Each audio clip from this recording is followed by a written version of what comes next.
created everything. Look what a powerful being you are. You did these things, but now you're in a human body, you forget the power you have.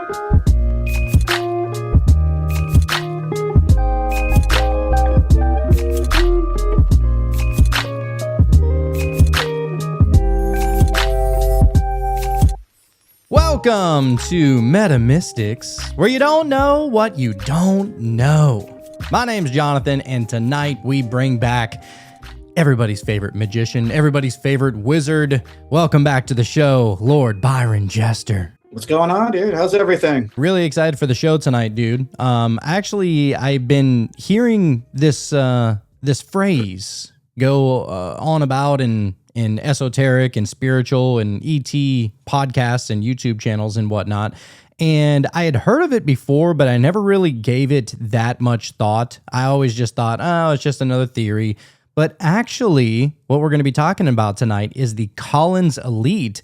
And it goes so much deeper than I ever thought. Like, there's so many connections with this alleged, secretive group within the military. Allegedly, it is heavily within the Air Force, from what I've been able to find, but it's probably all over. It's deeply woven within our nation's government for sure, and probably even other governments around the world as well. But it's basically like a group of individuals who believe that aliens are demons. And because, you hear so many people, especially the religious folk, so many of them are very quick to say that aliens are demons. And I'm like, what made you jump to that conclusion so quickly? Was it a bright light in the sky that made you think that it was demonic? Was it, or maybe they probably heard about some of the anal probing situations, but alien experiences go far beyond just touching people's buttholes and whatnot. So to say that it's automatically, instantly evil, instantly of Satan, I've always looked at that with an eyebrow raised. What are your thoughts on that? Yeah, well, I think a big part of it stems from the current model being falsified like 6 ways from Sunday. Like the current model fell apart with HD technology.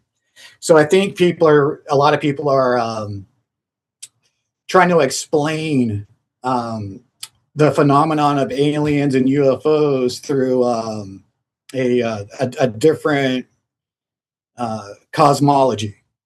I think part of it's that, because like non-temporal beings exist. I mean, even like that CIA paper they put out with the astral projection with the Monroe Institute, they only mentioned it like once or twice, but they're very clear that you're going to run into non-temporal entities, So I think that's a big part of it. I think a big part of it is like a lot of the truther movement has shifted a lot now that the current model is falsified, and they're just kind of fitting the phenomenon to meet a new cosmology.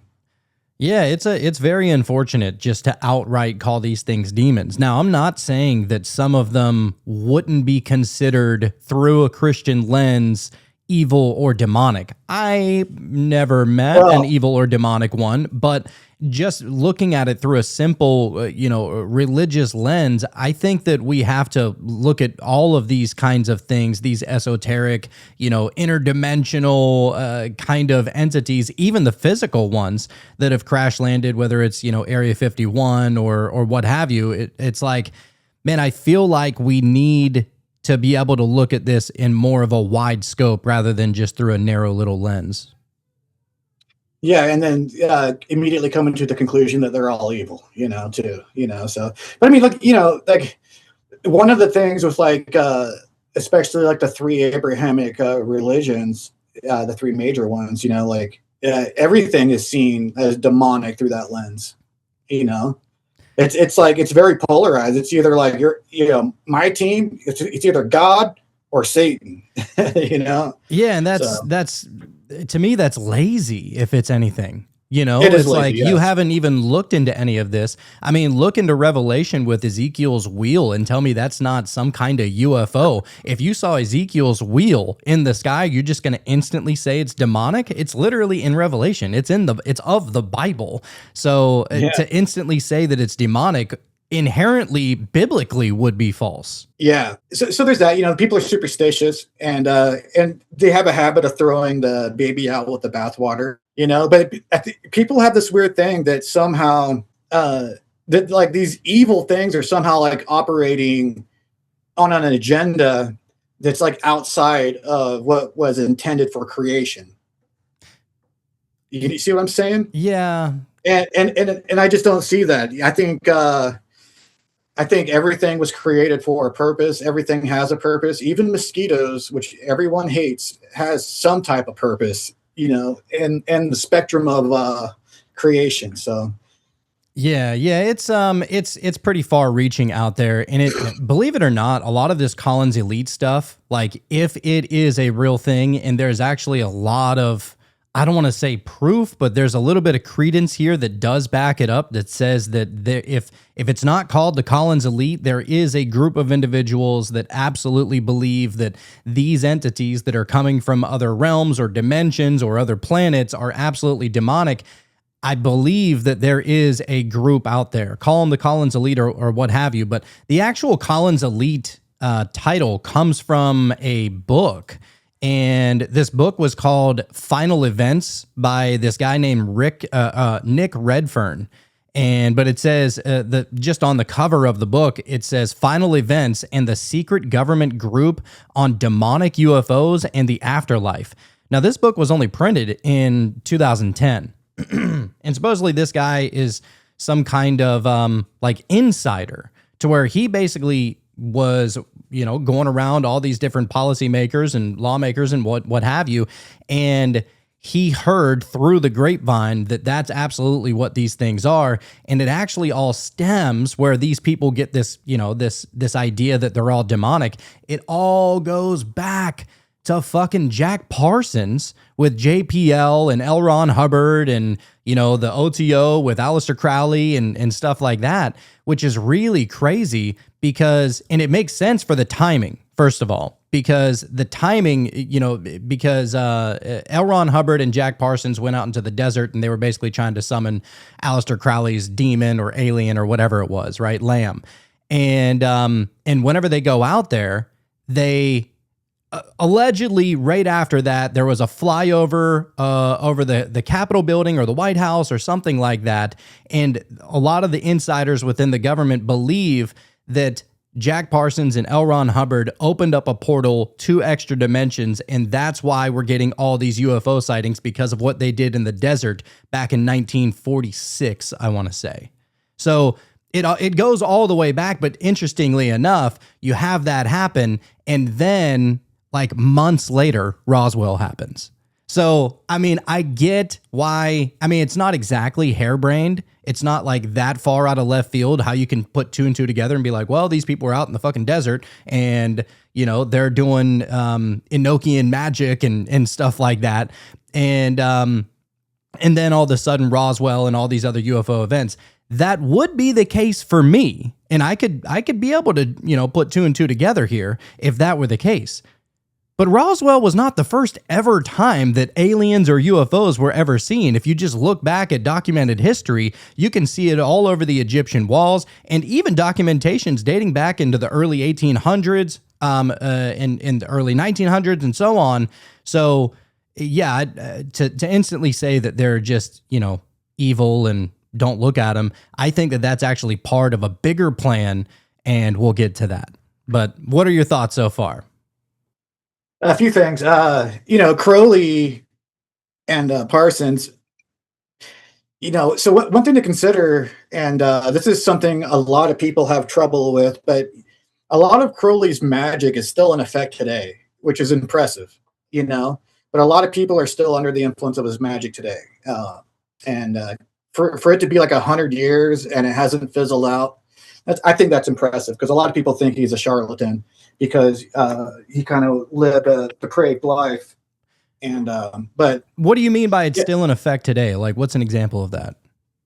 to all of it, dude. Every like almost everyone, like look at his haters and his critics and all the truthers, and then you look at all the fanboys and the apologists and everything. Like, I mean, a huge chunk of the population are still under the influence of his magic today. Oh, like it's living through him, through the things that he taught and talked about. Yes. Gotcha. So them opening up a portal or something like that, I think that's totally possible. Because you could turn anything into a spiritual hotspot just by doing magic there. This room is a spiritual hotspot. Just from doing magic in it. So this room as well. And they probably were selective. I wouldn't be surprised if they used like dowsing rods or some type of divination, or had a reason why they picked out the location that they picked out. I'm sure they, because Crowley was thorough, and he had all the money in the world to invest and all the time in the world to invest. So, they probably picked a good spot where it would be amplified and they would have the privacy they needed. Yeah, I'm sure. And then as a result, all of this occult kind of magic that he was doing with L. Ron Hubbard and stuff like that out in the desert, he ends up getting canned from JPL, which was kind of crazy because he's known as like the father of modern rocketry within America. And so it's pretty interesting that they kick out the guy that ends up creating the whole thing, right? And what's really strange is that he said, Jack Parsons said, all right, well, then if I'm not welcome here with this government, then I'm going to go down to Mexico and teach them a thing or two, and maybe teach other countries around the world about, rocketry and whatnot. Yeah. And lo and behold, within a couple of weeks of him getting canned, bro, I mean, he goes into his lab and it just explodes and he dies in there. That was kind of a weird coincidence, if you will. Yeah, he should have kept his mouth shut about that.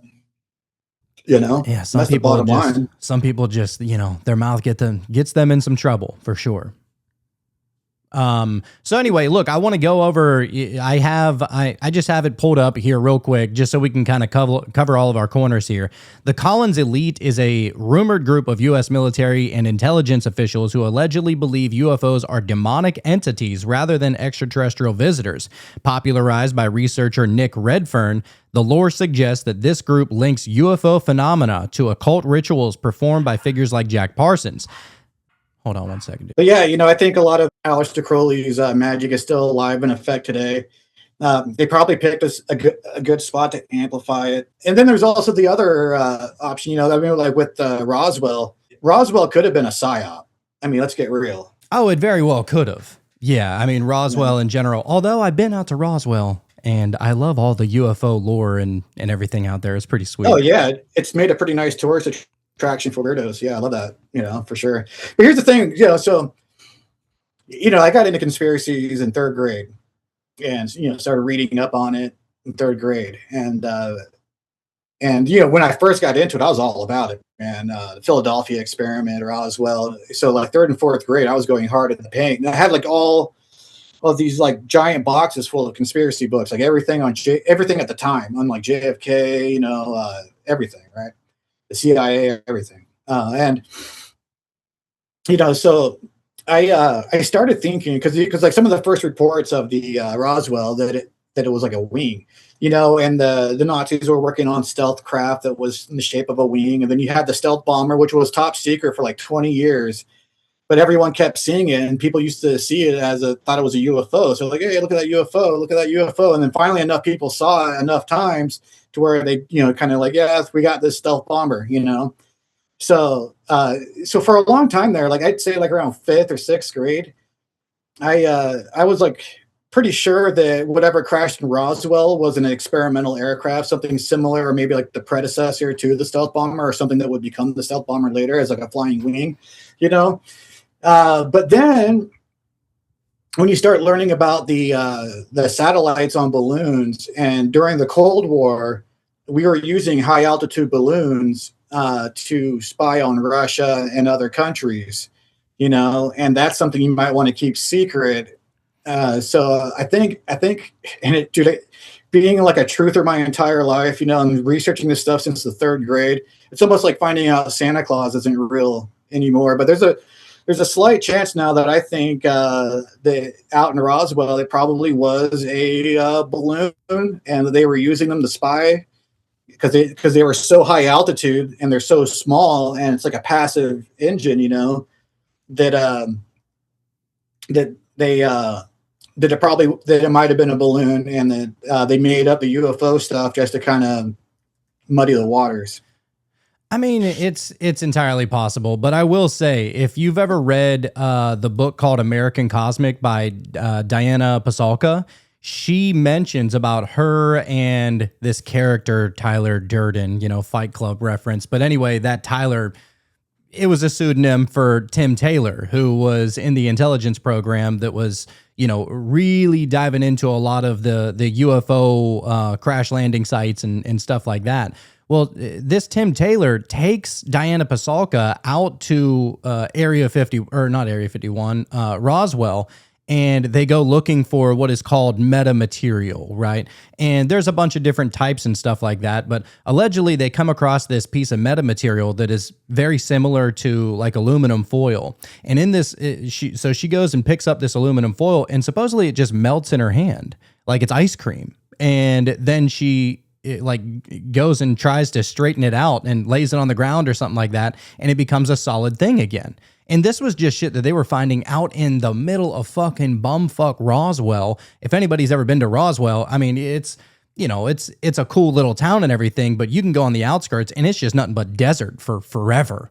And out there, she was able to find that metamaterial. Now, my question is either A, Diana Pasulka is full of shit and she's lying, which I have no reason to really believe that, considering she's a religious scholar and she's kind of just looking for the truth. And if anything, if she's a religious scholar and also a Christian, why would you make up anything about metamaterial that would seemingly go against what your religion says as far as crash landed, you know, different types of intelligences and whatnot?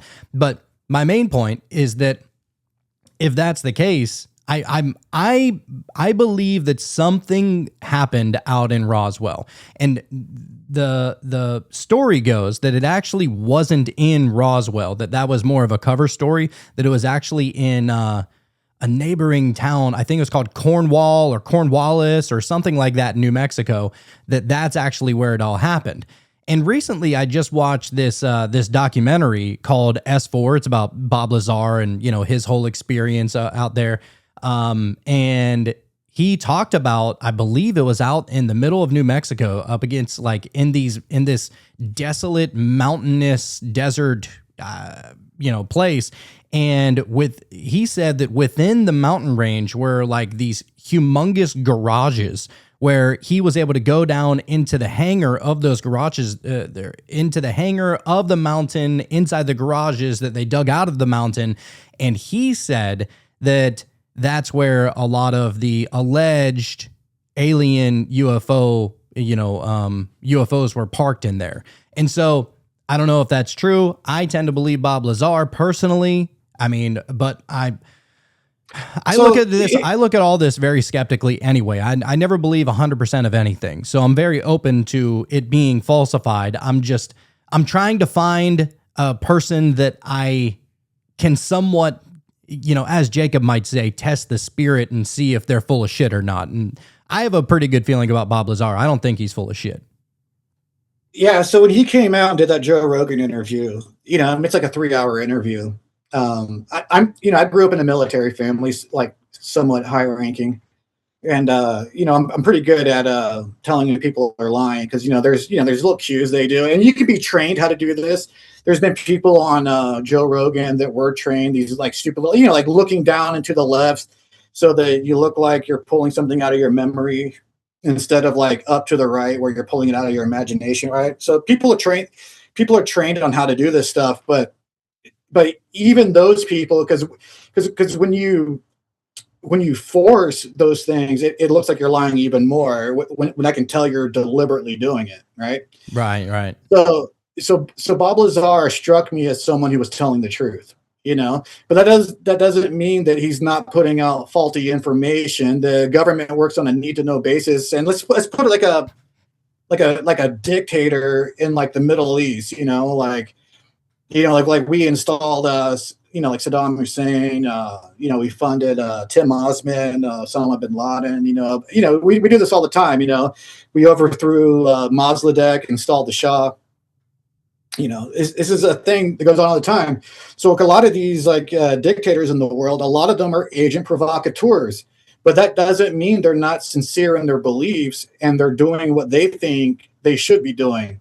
They could have just been installed and they think that they're all good, but really they're being used as this agent provocateur. So, the government works on a need to know basis. So it's possible that someone is telling the truth, but still full of shit at the same time. Oh, that's interesting. That almost just reminds me of like a demiurge, those people that are planted in there. It makes sense. But here's the other thing, you look at like the Glocke, the Nazi bell, and then Thomas Townsend Brown, and then like the work of like electrostatics. What was that one book that I mentioned on here a long time ago, like 2 years ago? What was it? Something about like anti-gravity and the ether by I'm having a brain fart on the name, but that was a pretty good book. But that's all about man-made UFOs. So and then if you look up now, have you heard of the silent drone? No. If you can search it, you should pull it up real quick. But it's basically a drone. It's made by MIT. I think MIT is the ones working on it, but it just manipulates the electrostatic current that's already in the air from the ether.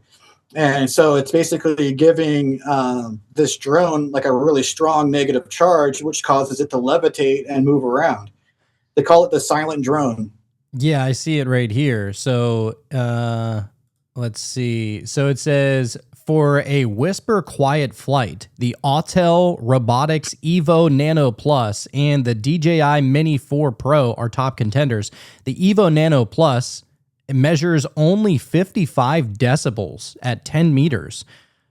Wow, yeah, that is pretty quiet then. So it's not necessarily silent, it says, but it's like almost no sound, the sound that we would be able to pick up, just with the human ear for the most part. Especially, yeah, because it's not a motor; it's manipulating the static electrical charge of the environment around it.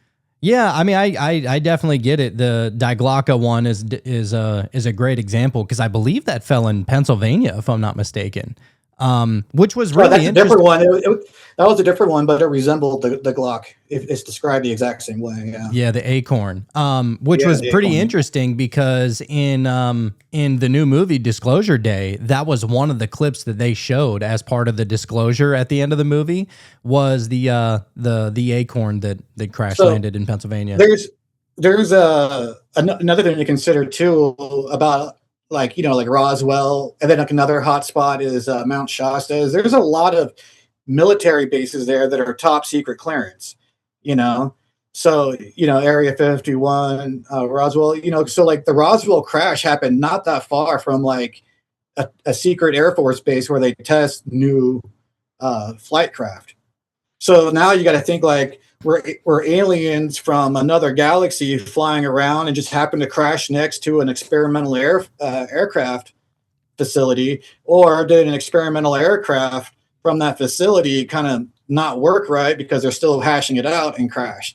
No, I mean, look, I'm all in on being skeptical about everything UFO. Now, I personally, I battle with this idea, because mainly I want to believe that aliens exist, and I feel like I've gotten pretty decent subjective truth as far as, the orbs that are going on up in the sky that people are able to connect with telepathically, whether that's just coincidental or what. Maybe we're talking about, entirely different things. I mean, who's to say that the orbs in the sky are the flying saucers of old? I mean, they could be entirely different things. We don't know, but there's definitely something going on. And it's very strange, the timing with the Disclosure Day movie by Spielberg, with Trump releasing a lot of the UFO kind of stuff that's being released. And on top of that, a lot of the church officials, like within the Catholic Church, really all over the Christian churches all over the world, are supposedly being talked to, saying,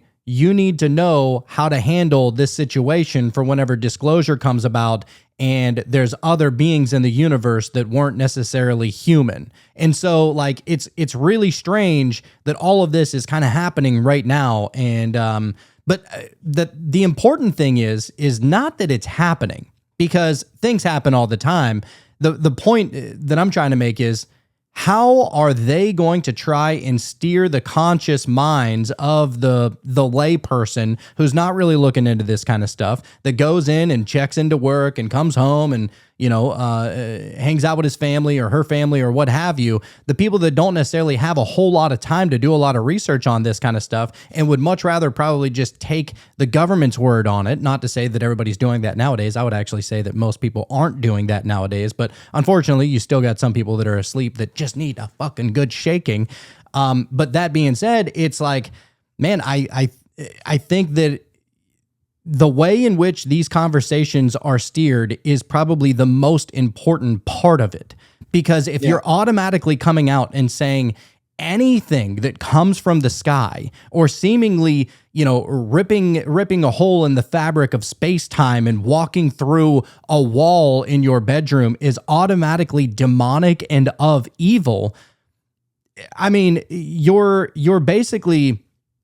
like prescribing instant fear before you even realize what's happening, and if anybody that's ever looked into certain frequencies of the human being, fear is one of the lowest vibrations, and oftentimes fear can make you hallucinate and see things and hear things and think things that you wouldn't otherwise feel, think, or see if you weren't already in that vibration. So what I'm saying is, like, if you're coming out and saying that it's fear-based, then you're automatically saying whatever happens to you, it will be demonic. And I that's not scientific at all. And to be honest, I don't even think it's fucking religious at all. I think that they're using religion in a very messed up way, because most people aren't going to be reading their Bibles. They're just going to be taking their pastor's word for it. You know what I mean?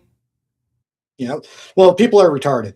First of all, it's just something you got to deal with. I'm not poking at Christians there, because there's a million smart Christians. Like, most of the truth community are really smart Christians. So I'm not talking shit. I'm saying, like, in general. Here's the thing. You remember A&W, the restaurant A&W, the root beer floats, right? Of course. So when they were first setting up their corporation, they wanted to compete with McDonald's, right? So the McDonald's had the quarter pounder with cheese. So they're like, we're going to do that, but we're going to make it a little bit bigger so that our burger is better than theirs. So they had the third pound with cheese, right? Yeah. And then the reason why it wasn't selling the way they thought, and they tested everyone, is because people thought a third is smaller than a fourth, because 4 is a bigger number than 3. So that's what we're dealing with whenever you're dealing with politics, whenever you're dealing with culture. People like lost in the abyss, out in the matrix. We're dealing with literal retards. Oh, dude, it's just like Tommy. It's just like Tommy Lee Jones said in Men in Black. He goes, "People are stupid. The individual is smart, but people are stupid. You group them together, you get that group think. That's whenever the IQ starts going way down." Yeah, and there's also like a frame of reference. So, and this is the thing. Like, just because someone doesn't believe in demons or someone doesn't believe in aliens, that they're going to throw out the whole phenomenon. Where I think a lot of these phenomenons are happening, and like, just because you see like some weird looking things come through a portal and put something in your booty, probe your booty, doesn't mean they're automatically aliens or demons or whatever. Like, there could be a lot of other explanations. Doesn't even necessarily mean that they're bad.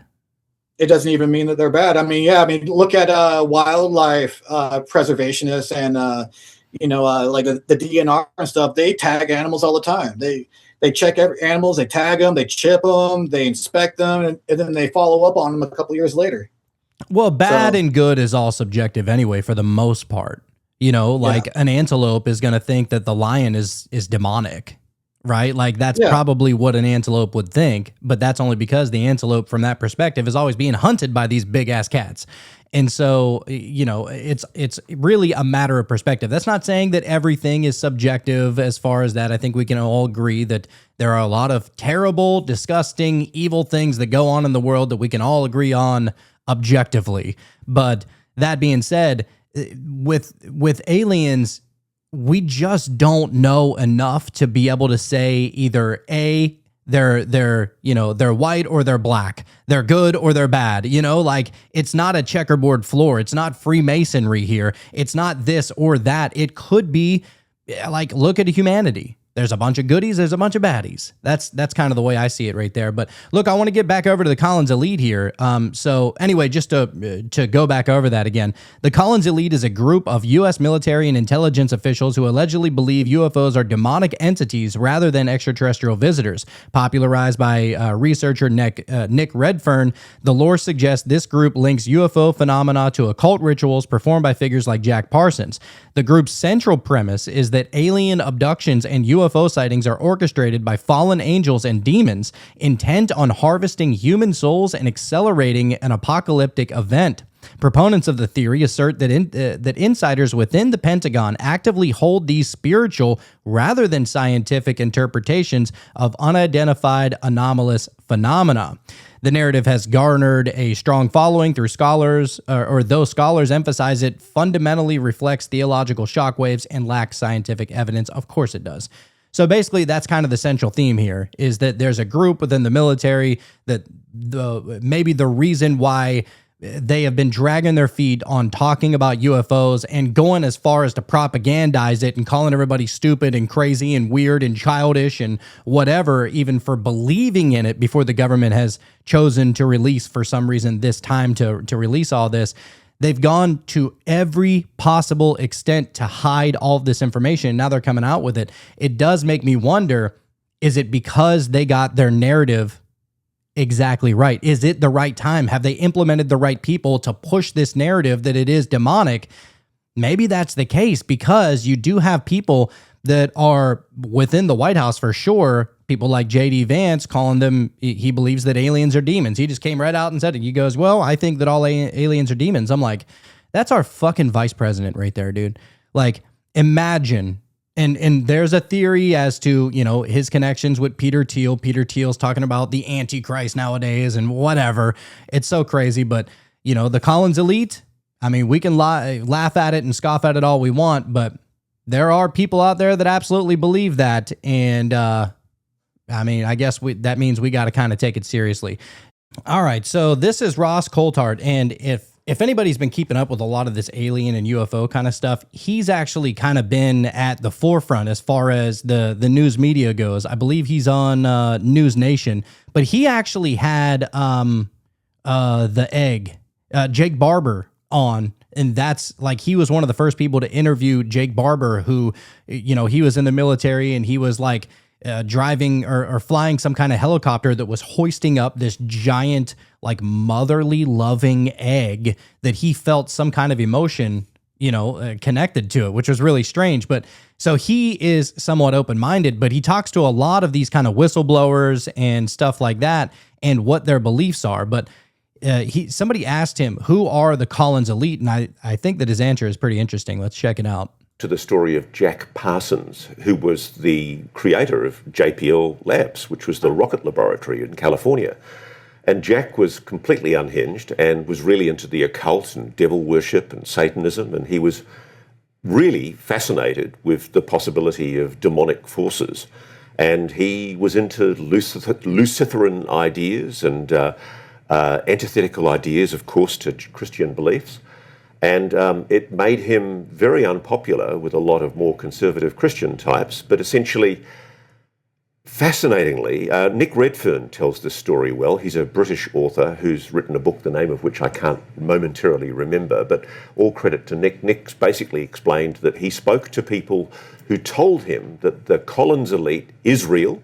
And by the way, Lou Elizondo told us in an interview with Reality Check about 2 years ago, when he was promoting his book Imminent, that he was aware of the existence of a so-called Collins Elite in the Pentagon. And what they are is a deep deeply religious group within the Pentagon. A lot of them are in the US Air Force, who hold strong evangelical religious beliefs, which I have absolutely no problem with, by the way, and that these people believe that it's demonic to even discuss or engage with the UAP topic, that it's dangerous and evil, and that we shouldn't be going there because to do that is to engage with demonic ideas.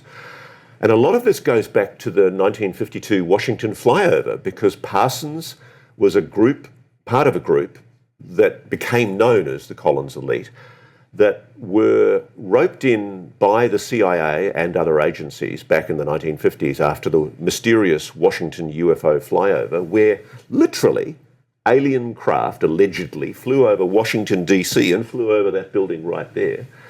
And what happened was there was an investigation into what this was all about. And so the secret investigation was done, and I'm told, well, Nick Redfern reports that he had a CIA source who told him this. I'm told that they concluded that it was demonic and that the UAP phenomenon was demonic. I mean, be advised, of course, this is back in the 1950s, and what they interpret as demonic can be seen through the prism of what we today might see as something ultra-terrestrial or interdimensional or whatever you want to call it, UAP. All right. So that's his take on the Collins Elite, which I thought was pretty interesting. And doing a lot of the research, a lot of his words definitely check out. Although I will say that there is some things that he didn't really look into. Now, that being said, I want to check out over here. This is the book that you can see right here. This is the book by Nick Redfern called Final Events and the Secret Cover-Up, or the Secret Government Group on Demonic UFOs and the Afterlife. As I mentioned before, he wrote this back in 2010, but it says the book originated tales of the Collins Elite, an alleged group of U.S. high-level policymakers who believe UFOs are demonic rather than extraterrestrial.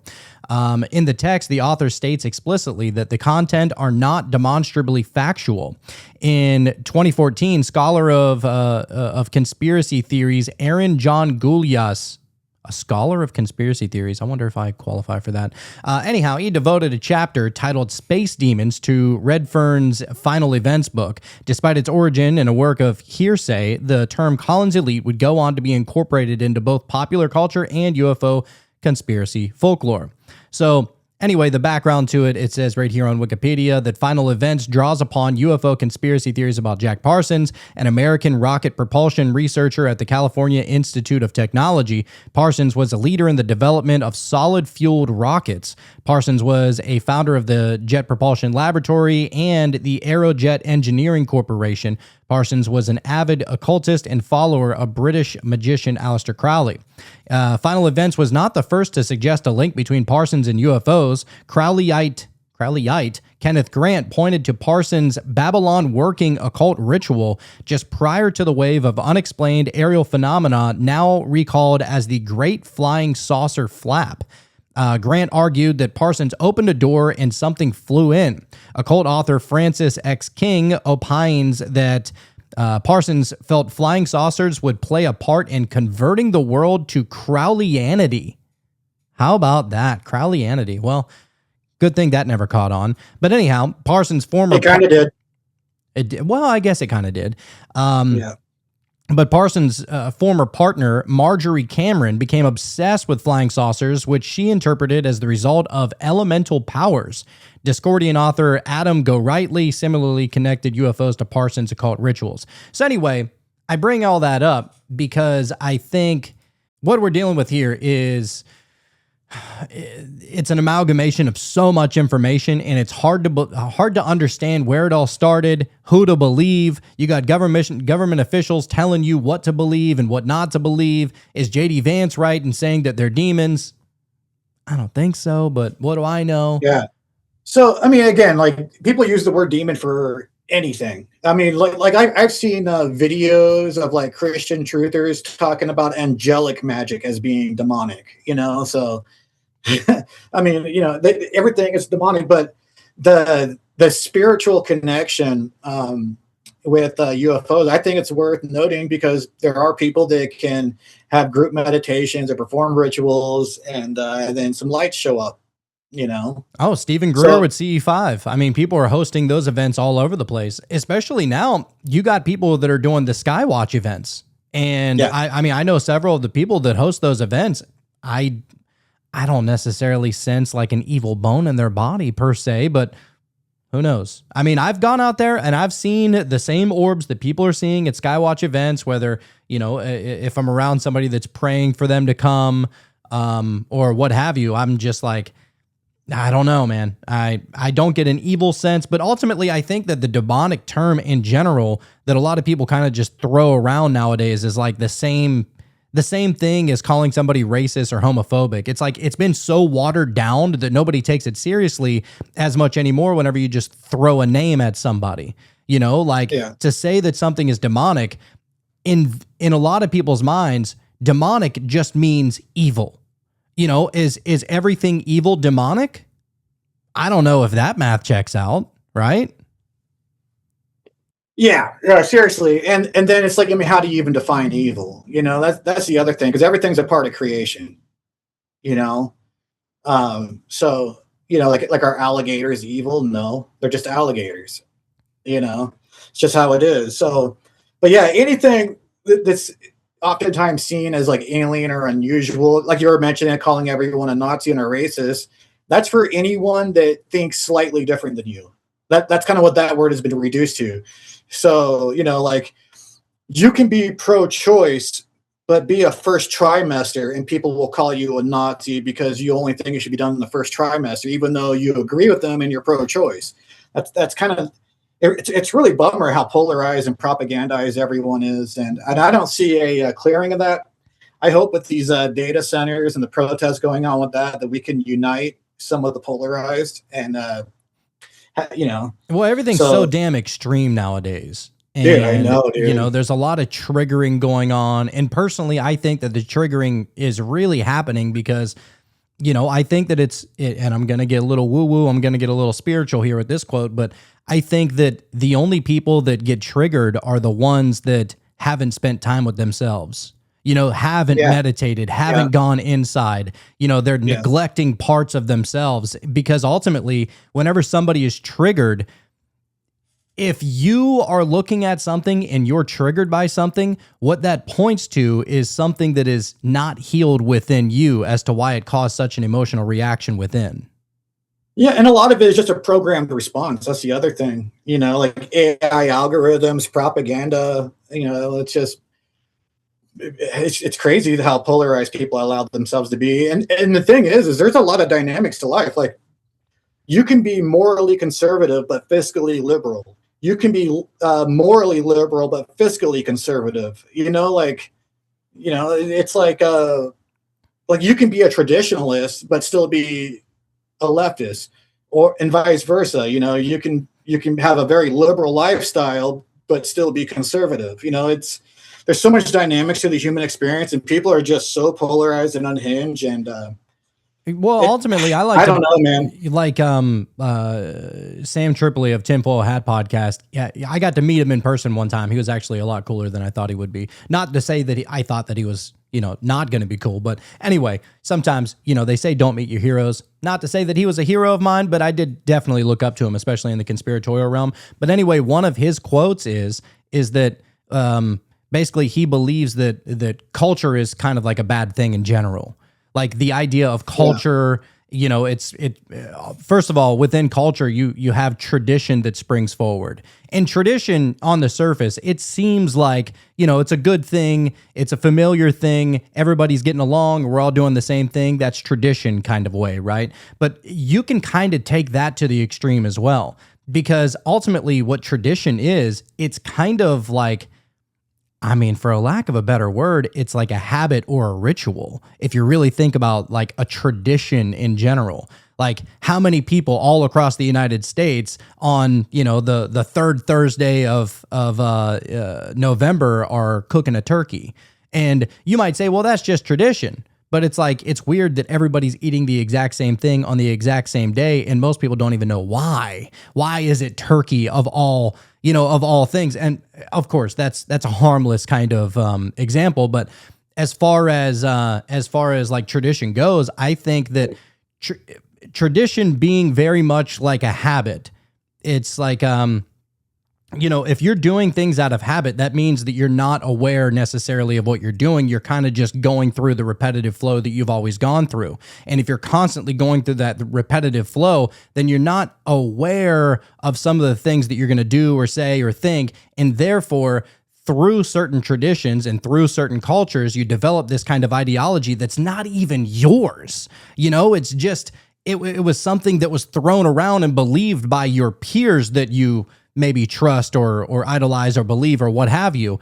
And so my entire point of that whole thing is like, I think that we all just need to think for ourselves and not and stop always just going with the crowds is what I'm saying. You know what I mean?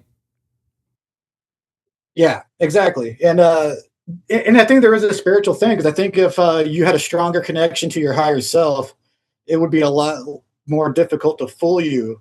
Now, the propaganda machine is one of the biggest machines in the country. We have the most sophisticated propaganda in the world. It's basically $1 trillion industry every year. If you count every single thing that's propagandized, it's basically $1 trillion industry. So dude, they have classes over in Germany that teach about American propaganda. Oh, wow. I believe it, man. It's the best in the world, because our propaganda is so sophisticated that you don't even know it's propaganda. For real. Yeah, there's definitely some shit that we all believe that we don't know that it stemmed from propaganda. Like when you look at propaganda from the Soviet Union and you look at like propaganda, from the Third Reich, I mean, it's very like like covertly propaganda. It's such bad propaganda that you can use it as like a cynical joke about propaganda, where it's such obvious propaganda that you can use it to mean the exact opposite. You can almost use it as a meme. Basically, it's such bad propaganda.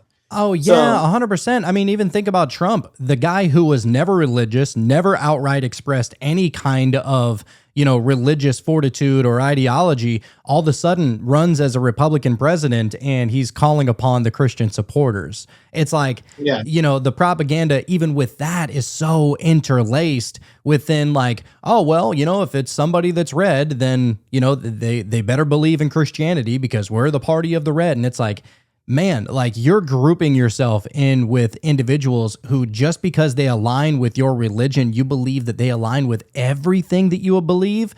And now I think that we're starting to see that that's coming to fruition, because a lot of the shit that Trump ran on, none of that is actually happening.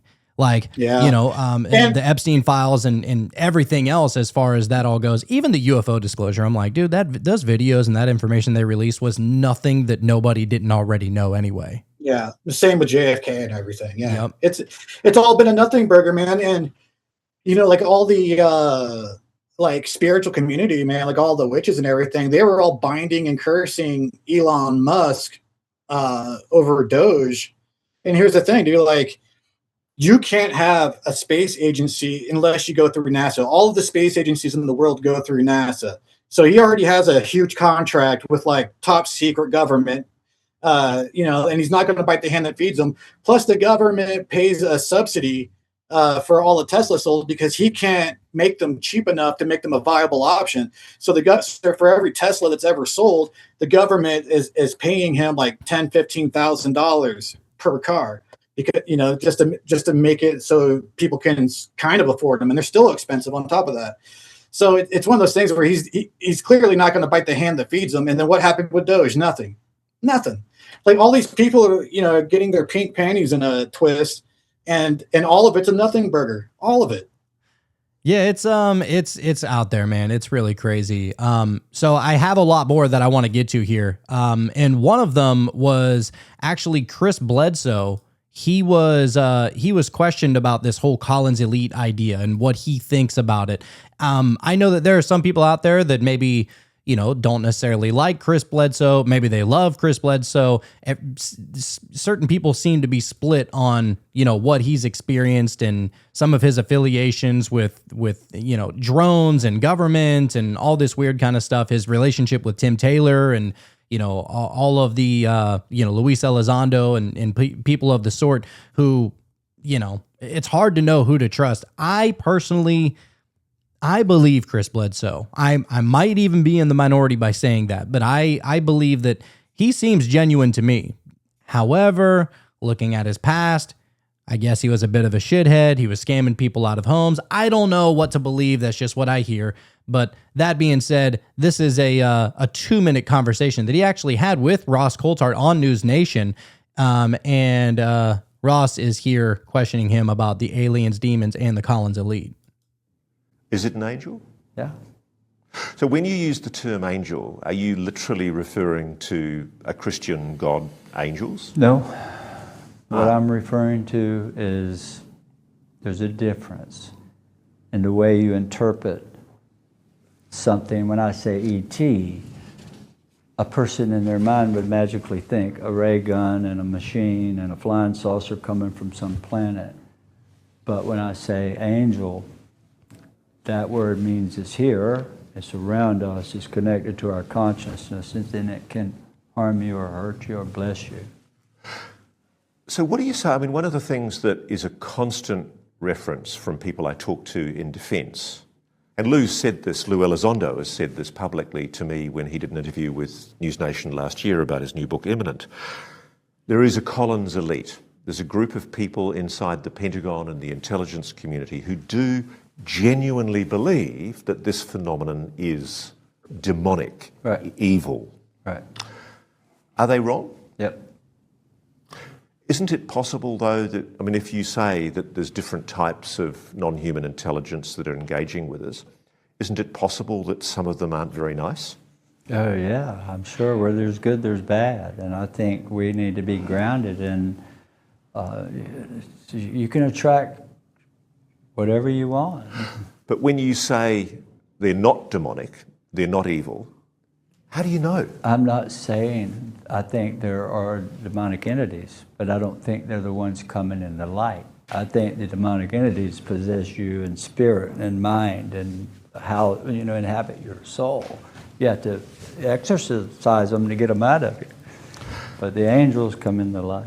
That is Chris Bledsoe's kind of opinion on it. And I always like getting many different people's opinions on certain things and looking at it through many a different lens. But what are your thoughts on Chris Bledsoe in general? Like I've seen interviews with him and his son and stuff. And again, like I was checking to see if they were lying. They didn't have any obvious signs of lying. So that, that doesn't mean that they're not mistaken. But I do see the spiritual connection with the phenomenon that we associate with aliens. I do see that spiritual connection to it.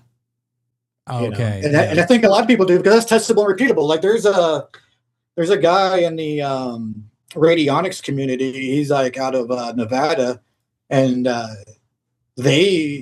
and his little circle, they use radionics to summon UFOs, basically to use like, I'm assuming they bring like a car battery or a generator. I don't know how they plug them all in, or maybe it's just adapters with like a little 9-volt battery. I don't know what the setup is, but he brings a bunch of different psionic devices out into the Nevada desert to UFO watch, and they have good results. And people use it for paranormal stuff too. But yeah, I mean, so there is a spiritual connection with the UFO phenomenon. Now, is that all of the UFO experiences? Because some of them could be machines. Some of them could be top secret military technology, So it's one of those things where it's the same with cryptids, because a lot of cryptids, there's a spiritual component to it. Like a lot of them have like these really strong physical components. Like a lot of people have this horrible smell with Bigfoot, right? And they can hear it and they can smell it. But other people describe this almost like psychic attack they experience, like this psychic beam going into their brain when they experience like a cryptid. So, I don't want to I think it's important not to just be like one or the other. But the phenomenon is definitely real. Like people do summon UFO sightings. That is something they do on a regular basis now. And since the trend has taken off, even more people do it. Even UFO Girly, like she has a spiritual connection with her experiences, and she wasn't lying. Shout out. She was 100%. She was telling the truth. Yeah. And shout out to her. Absolutely, wonderful guest. It was awesome having her on, and many others. I mean, we've had on Lights Over Loveland, Justin. He's talking about, he goes out and he hosts these Skywatch kind of events, and he's calling them out. He believes that these are, like spiritually good beings that may bring about some kind of evolution, I dare say, of sorts, spiritual evolution. I'm not sure, but there's definitely something to it. I think that there is a spiritual aspect to everything, not even just the paranormal and the ET kind of stuff. I personally look at everything through a spiritual lens. I mean, I don't care if I'm washing dishes, bro. Like, I'm thinking about like the weirdest things, and maybe I'm just a bit of a schizophrenic, but who knows? All right, so I want to get over to this guy. Now, I remember at one point in time watching this guy's video and thinking, oh man, he's actually really smart. And I thought that he was really interesting to watch. Have you ever heard of this guy, Michael Knowles? Well, he's another one of those guys who was an actor and became an influencer after his acting career. So, oh, how about that? Yeah, that doesn't surprise me one bit. Well, we're going to listen to 3.5 minutes of him ranting here. And he's one of the people that is pushing that all aliens are demonic. And he's talking as if he absolutely knows and there's no question about it and all this kind of jazz. And then it gets into that there are actually, I believe it gets into, what's his name? Lou Elizondo. And Lou Elizondo a couple of years ago was interviewed and was asked what he thinks, the aliens actually are. Are they demons? Are they something else, or what have you? And he takes that clip of Lou Elizondo completely out of context, because it's not even Lou Elizondo's beliefs. It's just what he heard from somebody within the military saying that they're absolutely demonic kind of thing. But 3.5 minutes, we're going to check this out real quick. The biggest debate at the Daily Wire is not over gender, it's not over the 2024 race, and it's not over immigration. Or the biggest debate: aliens. Aliens. Some people, like my colleague Matt Walsh, say that aliens are real. ET comes down, abducts people, prowls around, little green men. And some people are correct, such as yours truly, who observes that ET is fake, it's not real. We are not alone in the universe, but as far as some people are correct, such as me. It's like, I can't stand people like that. But corporeal beings go with rational souls, we are alone. And that when people see these unidentified flying objects, and when they think they encounter the little green men, they're most likely just talking to demons. And it's amazing. People make fun of me for this. But the reason people make fun of me for this point of view is because they are moderns, they're modern secular libs, and aliens they're just demons for modern lib people who can't imagine that there's such a thing as metaphysical reality. So it's for people who are materialists, who think that everything that's real has to be flesh and blood, which obviously isn't true. Isn't he kind of contradicting himself whenever he brings up the metaphysics and talking about the materialistic realm?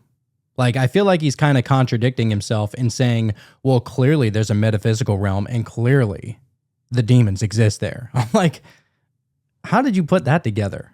Anyway, I really wanted to share this clip of this guy going on because there's a lot of people that think like this. And, it makes me wonder, were they kind of paid to say this?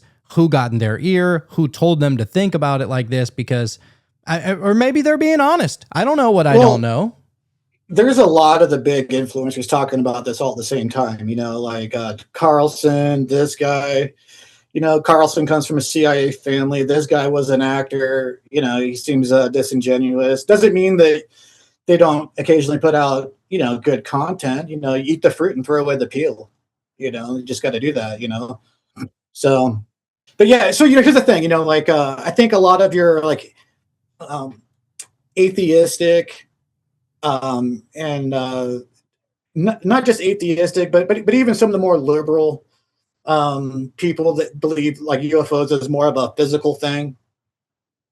And but I think the reason why they're pushing like the physical thing, the alien thing, and the demonic thing is just to kind of corral as many people as possible, into whatever they're shoveling, just kind of. But because if you attack both, and like the people that fit into a group often act as like a hive mind. Like you see it with the neoliberals, you see it with the Christian truthers, you see it with the Christian conservatives. They kind of act as a hive mind, and I don't trust these guys. What I'm trying to say, and it is weird that everyone's saying the same thing right around the same time, and they've been kind of pushing this for a little while. And I think a lot of times they just kind of put it out into the zeitgeist and maybe get their feels. And now with like AI and algorithms and data mining and data harvesting, now they can know exactly like who's buying it, who's not, what demographics to target with what information, when they need to pull back, like when people are about ready to like, they're pushing too hard and people are waking up too much. Like we saw with the jibber jabber, like as soon as people started waking up to that, and too many people, I should say, were waking up to that, then all of a sudden, boom, the very next day, it's like Ukraine, you know, and everyone has a Ukrainian flag. So,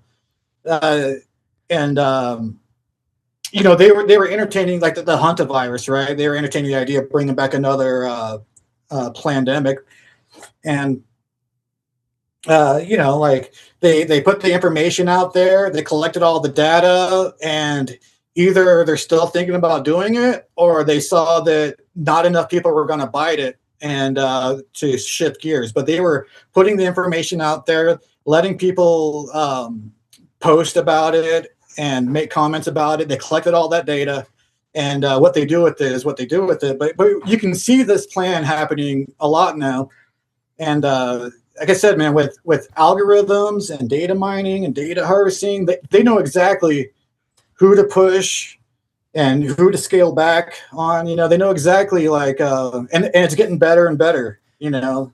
Oh, dude, it's Cold War tactics against its own people. Like that's really what's going on.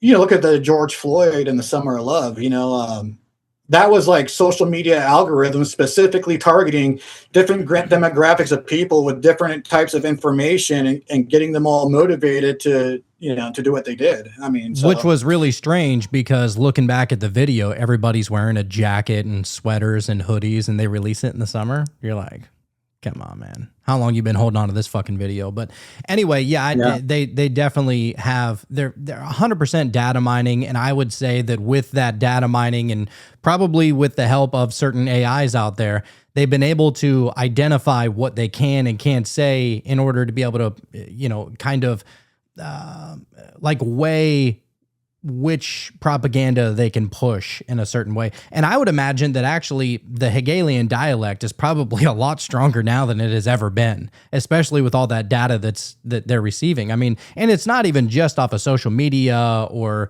anything like that, dude. I mean, how many times have you had a thought? You never even said it out loud. How many times have you had a thought and you see an ad for that thing on Facebook, on Instagram, on TikTok, on YouTube, or whatever? It's like, what are the fucking odds? Is the algorithm picking up on my thoughts now? Which I would say that's probably the case. And there's actually people out there that say, yeah, they are absolutely doing that. And here's the patents and you know, the technology and how they're doing it and stuff like that. Nobody knows. I mean, are our thoughts even our own anymore at this point? That's why, you know, as they say, take no thought. Yeah, that's another thing. You know, you want to observe your thoughts to make sure that your thoughts are your own, which they're really not, like I said. But yeah, you know, the technology reading our minds, you know, I think that's been going on for like 10 years now, you know, but a lot of people are talking about it where they think something, they don't even say it out loud, and then it pops up in a commercial or a targeted ad or whatever. Yeah, it's eerie. It's definitely eerie. Especially when you consider like there's a structure to it, like it's usually coming at you from a targeted ad, you know, which is the creepy thing about it, you know. But people have been talking about it for like 10 years now. And there's also a lot of times, like if you're at someone's house and you guys talk about something, dude, it'll pop up on your algorithm when you're at home just for speaking about something in a room, you know, not even on the phone or anything. So, you know, like it's getting really sophisticated with AI. And again, these massive centers are putting up. Who knows where this is going to lead? So far, for me, AI has been nothing but a net positive. I agree. But there's definitely cause for concern. But one of the causes, here's the thing, because everyone's always talking about, like back when they made the cotton gin, people thought it was going to take everyone's jobs. Back when, like every breakthrough in technology we've ever had, people thought it was going to take people's jobs away and people weren't going to have any jobs. And the market has always adjusted to that. Like people have always had jobs. There's always been work. AI does feel a little bit different, but like I said, so far for me, man, it's nothing but a net positive. No, I definitely agree.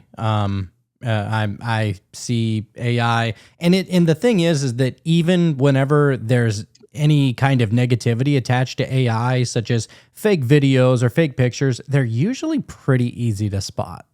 Like it's becoming less and less obvious, but it's still not 100% human, real, authentic. It's a lot better than it was a year ago.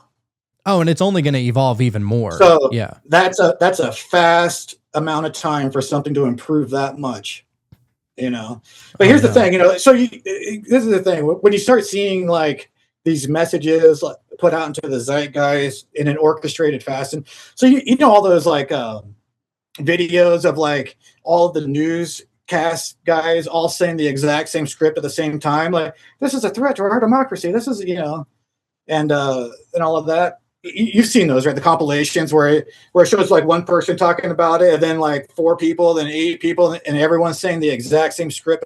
All these different news channels, MK Ultra, all across all across the whole country. Well, people are starting to do that now with these mainstream influencers. Well, I actually did a good bit of research into that, and we'll get back to the topic here soon, but I did a good bit of research into that, and there are people that understand the psychology of like TikTok clips and Instagram clips to where they'll see a video that goes viral and they'll take the hook. Like they'll take the hook, and a lot of times they'll just completely take everything that person just said and make it in their own voice. And because they saw that it once went viral. And so now we're living in a day and age where people find something that goes viral and they want a little piece of that pie too. And so they'll make an identical video and it gets a lot of likes and it gets a lot of views, because you imagine, how many videos out there have probably have 10 million or 50 million or 100 million views, but you're going to find somebody who hasn't seen it. And that person who hasn't seen it now has access to the algorithm that's showing you that's saying it, and they believe that you're the one that's saying it for the first time, and it's all a massive fucking brain fuck. It's only furthering like the dream within a dream. It's like a simulation within the simulation, which is really strange. It's like the Mandelbrot set caving in on itself forever. So, all right, I want to get back to this guy right here. Only another 2 minutes here. Let's see what he has to say. Some of the most important things in life are not material: hopes, dreams, love, mathematics. There are plenty of things that are metaphysical, the moral order. But we have convinced ourselves in this unsophisticated day and age that it's all got to be physical. And so even the celestial beings have to be physical. They can't be merely spiritual. Now, there's a fella by the name of Luis Elizondo. This is reported by the New York Post. Though I got to give a hat tip to Popehead here, a great Substack writer and tweeter who called my attention to this. Luis Elizondo is a former intelligence officer with the Department of Defense. He claims he was the director of AATIP, the Pentagon's UFO program from 2010 to 2017. Former Senate Majority Leader Harry Reid has defended this guy and said he actually was pretty prominent in the government working on these things. Here's what he had to say. I remember the conversation very well. This is a person I respected tremendously, very, very senior person. He's told me, he said, "Lou, I want you to stop doing this." I said, "Okay, sir, I certainly can, but may I ask why?" And he says, "Well, we already know what it is." Now, at that moment, I honestly thought maybe it was our own technology. I was running up against some super uber secret sap, and they were telling me to stop. And I said, "Okay, sir, so it's ours?" And he said, "No, that's not what I'm saying." And he said, he asked me point blank, "Have you read your Bible lately?" And I wasn't quite sure where he was going with that. And I said, well, sir, I think I know what it says. Where are you going with this? And he said, well, then you would know that these things are demonic and we should not be pursuing them. Yeah. And he wasn't kidding. That's exactly how he felt. So this is a Pentagon. This is a Department of Defense official saying, stop looking at UFOs because they're demonic. Correct. Not only is this senior, apparently respectable Pentagon official who is so admirable that one of the guys who was running the UFO office there really looked up to this guy, but it's correct in that that's obviously what these things are. Now, Okay. So I really wanted to bring that up because I thought that it was interesting. He kind of took that out of context.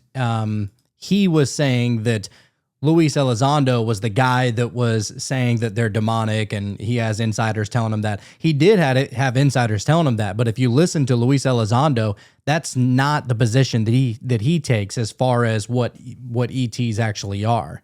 That was just somebody within the government that took that position. So I thought that was really strange. But it does point to what some may call the Collins elite. Could that guy that talked to Luis Elizondo said that if you open up your Bible and you'll be able to tell exactly what's going on out in the sky and all these UFOs, you'll be able to tell that these things are demonic. And I feel like that's a pretty dangerous position to just automatically jump and assume that way of thinking. And that's why we're doing this show, because there are a lot of people that hold that ideology. Now, that being said, I have a bunch of other things that I really want to get to. So that was the Michael Knowles clip that I wanted to get to. Now, all right, now we're going to get to the juicy stuff. So let me share the screen one more again now, and here we go. All right, so now I want to get over to this. Because what everybody says, where this whole Collins elite ideology comes from, is that it all stems from Jack Parsons and L. Ron Hubbard and Aleister Crowley and all that kind of stuff. And I was looking it up, and it said in early 1946, rocket scientist Jack Parsons and future Scientology founder L. Ron Hubbard performed a series of occult rituals in Pasadena, California. Known as the Babylon Working, the men used sex magic to summon a goddess named Babylon to change the world. Think of Babylon like an ancient key. The men believed that if they performed the right actions, they could unlock a door in the universe.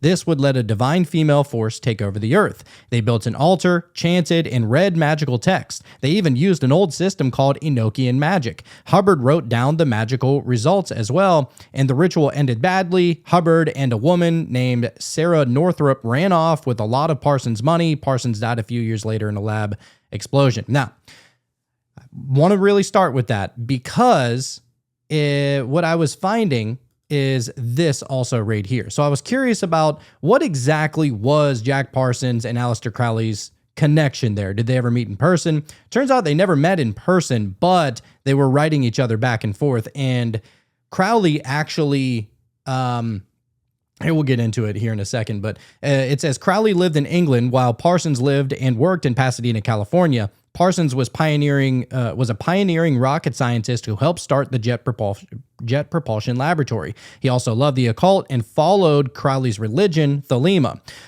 Even though they never saw each other, they wrote many letters. Parsons was the leader of the California branch of Crowley's secret society called the OTO.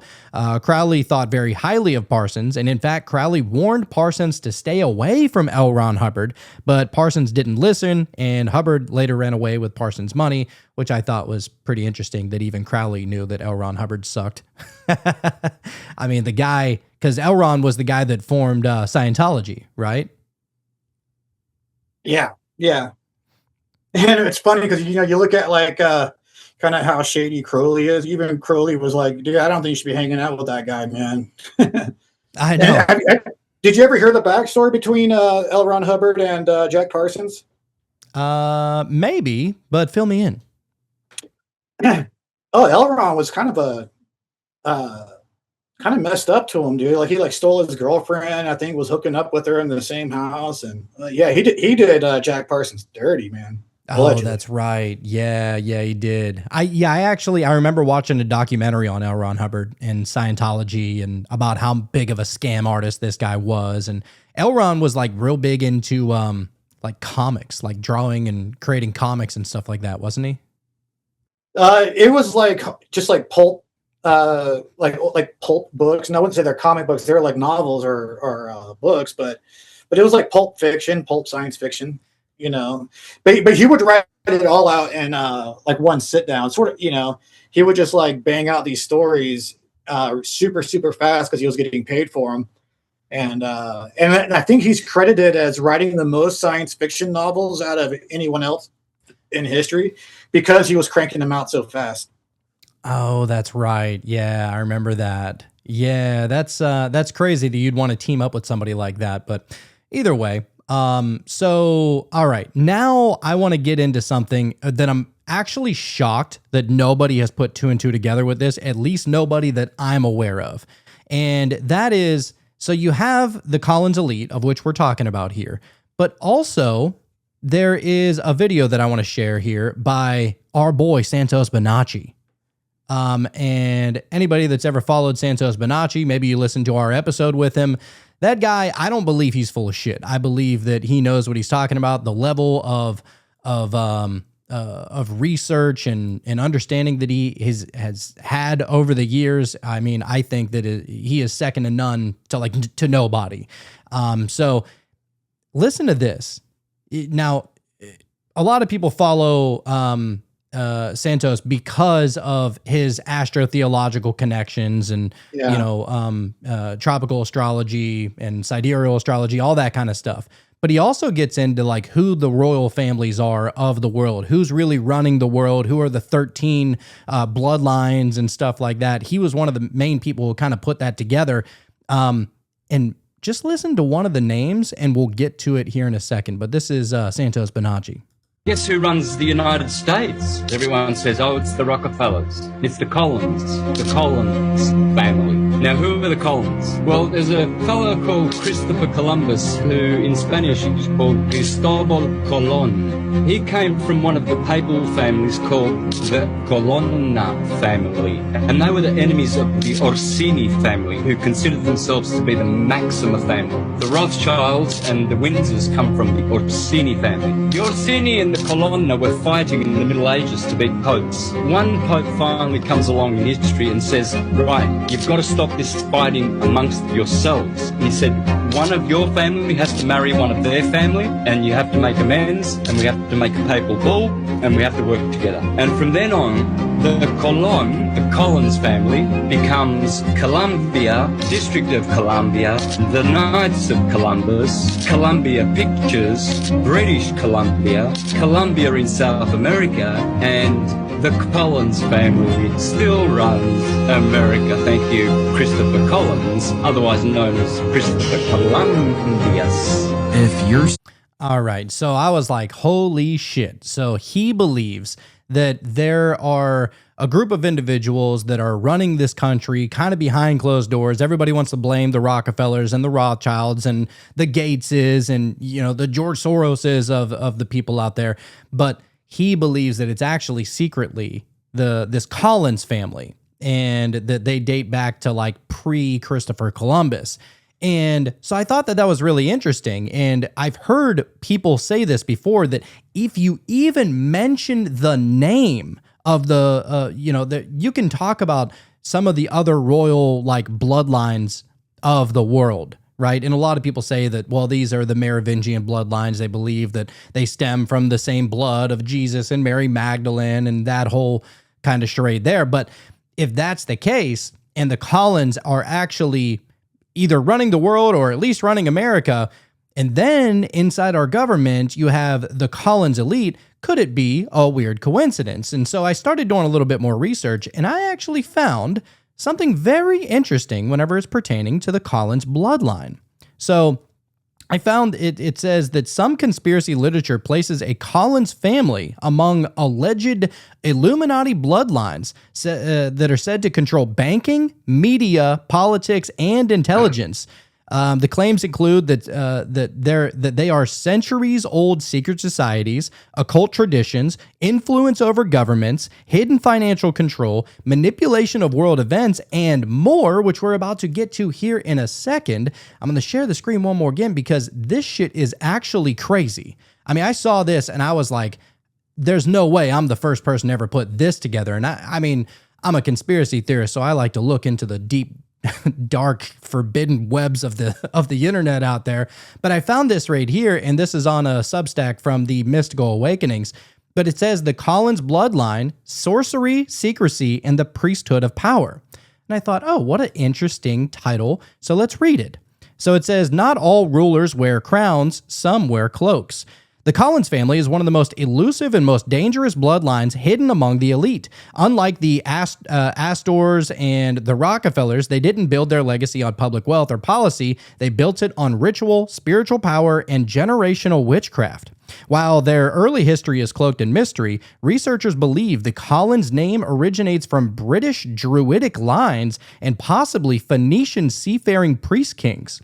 The name appears heavily in Massachusetts and New England colonial records tied to witch trials, covens, and hidden occult activity. Former Illuminati insider like John Todd confirmed that the Collins family ranked among the highest satanic bloodlines within the hierarchy, above even some of the publicly known elites. They control occult movements, secret societies, ritualistic programming, and spiritual warfare strategies embedded in education, religious infiltration, and psychological manipulation.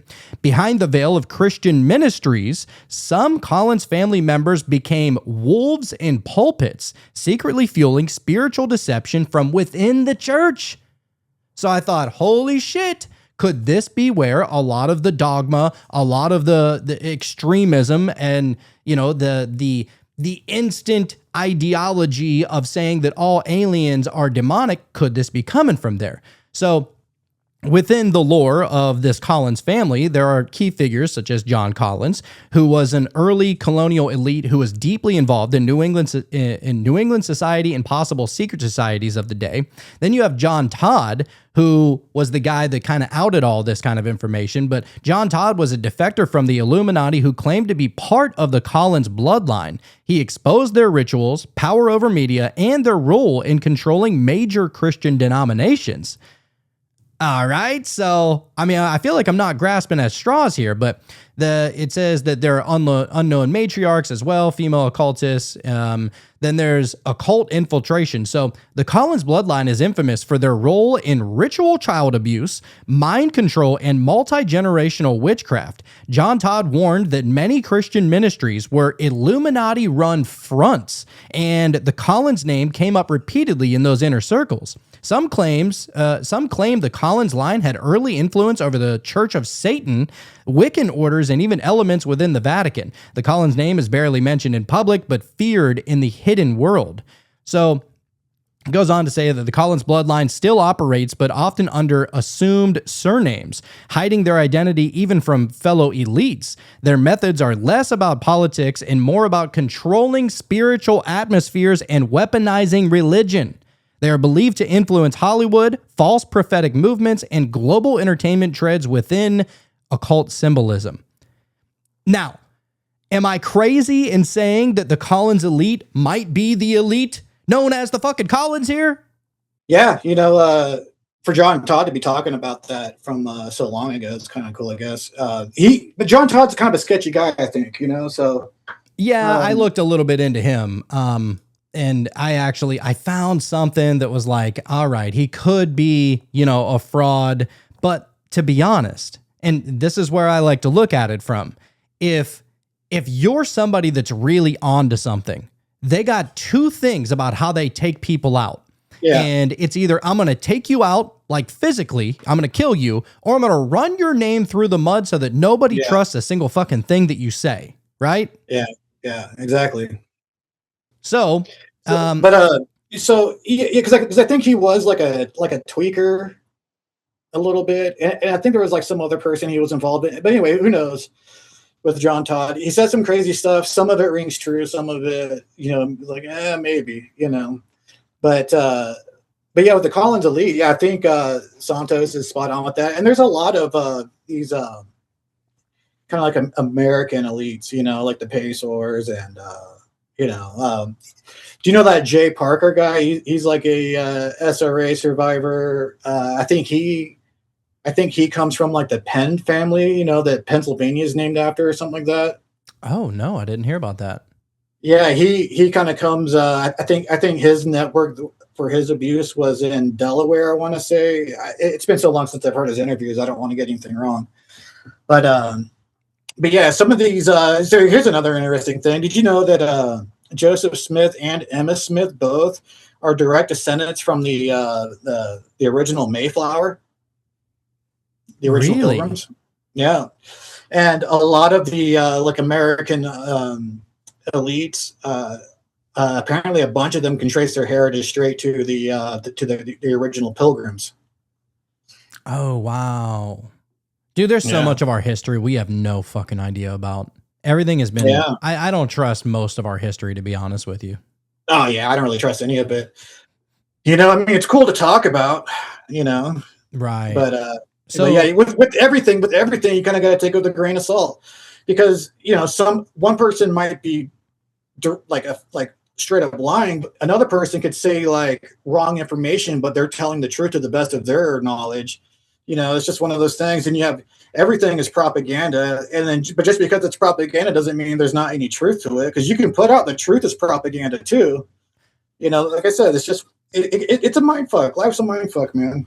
It definitely is. So back to this John Todd character. He died back in 2007, but it says that he was an American public speaker and conspiracy theorist. In the 70s, he traveled to Christian churches and claimed to be a former high-ranking witch who escaped a secret evil group called the Illuminati. He heavily influenced modern conspiracy theories. But it says that Todd toured the United States telling audiences that he was a former Grand Druid in a witchcraft family. He claimed that an elite secret society called the Illuminati, a real historic group that he alleged had become a vast satanic network, was planning to violently take over the world. He also famously claimed that rock and roll music was a tool funded by Satanists to corrupt youth, which, yeah, the British invasion, I mean, that was kind of a weird thing. Just as far as MK Ultra goes, and you play the records backwards, and there's a whole other messages and stuff like that. Which actually, funny enough, I was just so my parents are in town, and my dad loves watching the news. Right, like that's some people love the news, some people hate it. He's still watching that, but he was watching the news, and he was watching. It's called like News Now. It's like Fox. It's like a spinoff of Fox News, right?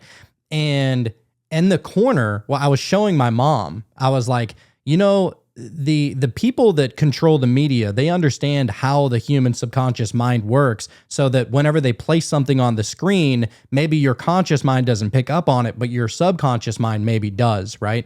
And at the bottom corner of the screen, I took a video of it. And matter of fact, I'll share that video, because whenever she saw it, she was like, wow. And I'm not the first person to call this out, but it was pretty obvious to me as far as, oh, you know what? Oh, I did save it. Here we go. But, all right, let me send it to the computer real quick. If you're watching this channel, you consciously don't really know what you're looking at. But if you mirror it, so if you take a video of something and then you can mirror it, right? Just like we do on Zoom. You can see right here. Now, if you're looking at it just straight on, it says live now. But if you look at it in a mirrored way, it spells out evil one, right? And I'm like, oh man. And it's so crazy that it goes on, and there's even more craziness that's attached to it. So you have evil one, and then you have evil and war, it said. Did you catch that? So you have evil and war.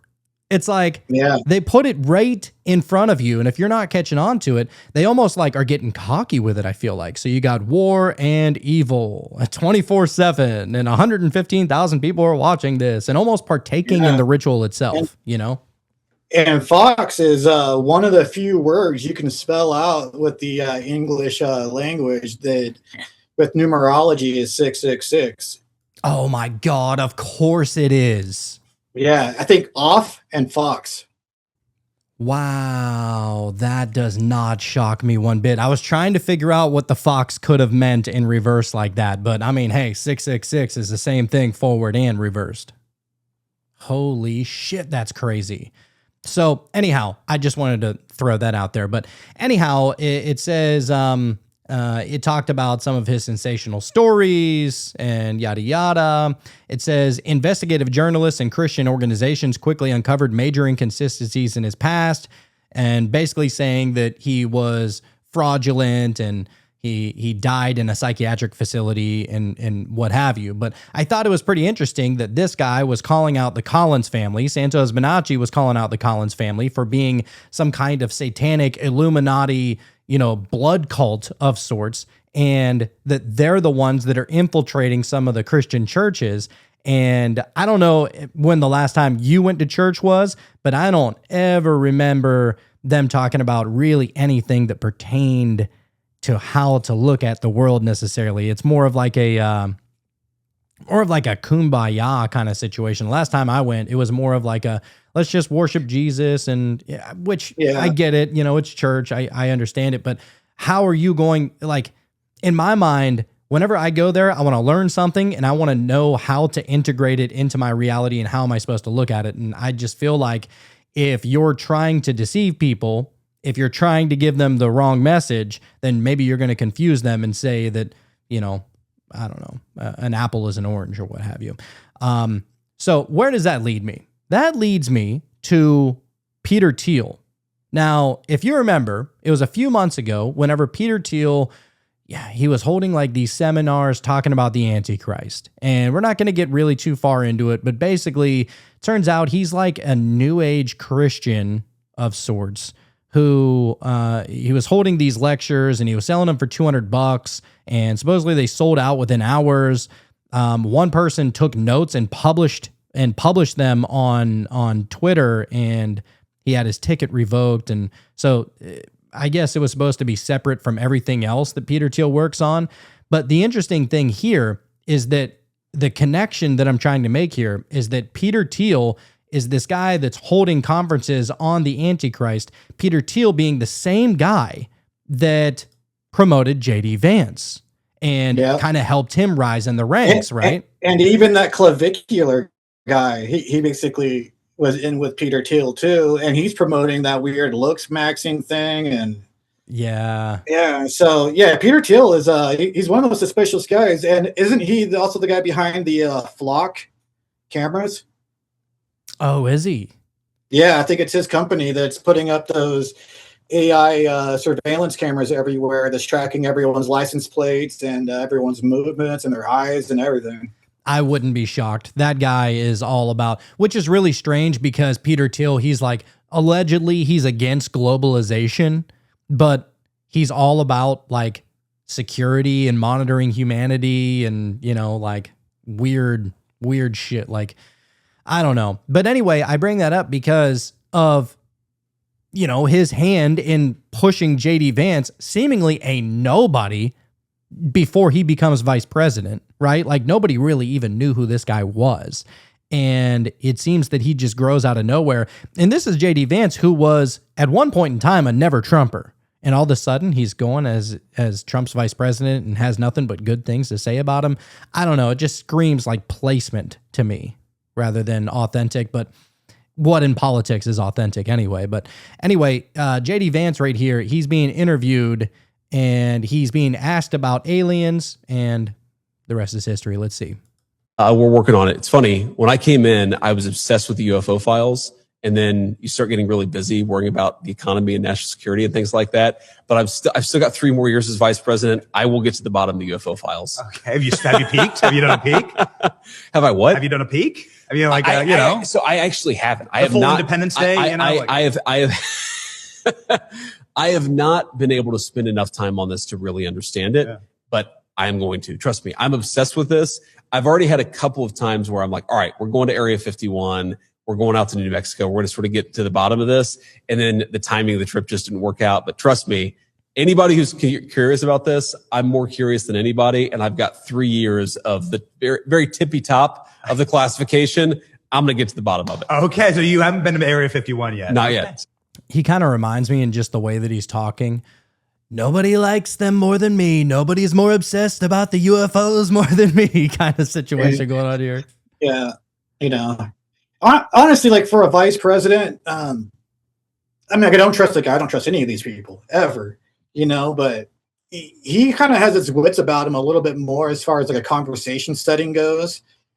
You know, like I was like soldering a bunch of circuits, right? Building some machines.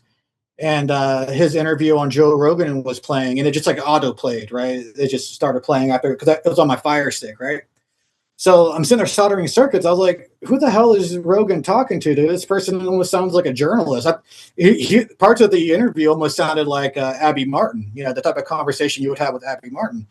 And I was like, "Holy shit, that's the vice president," you know? So, well, yeah. you know, they got to be somewhat trained to learn how to have conversations, professional conversations, professionally, politically, I suppose. But so I thought his interview was better than Trump's interview with Rogan.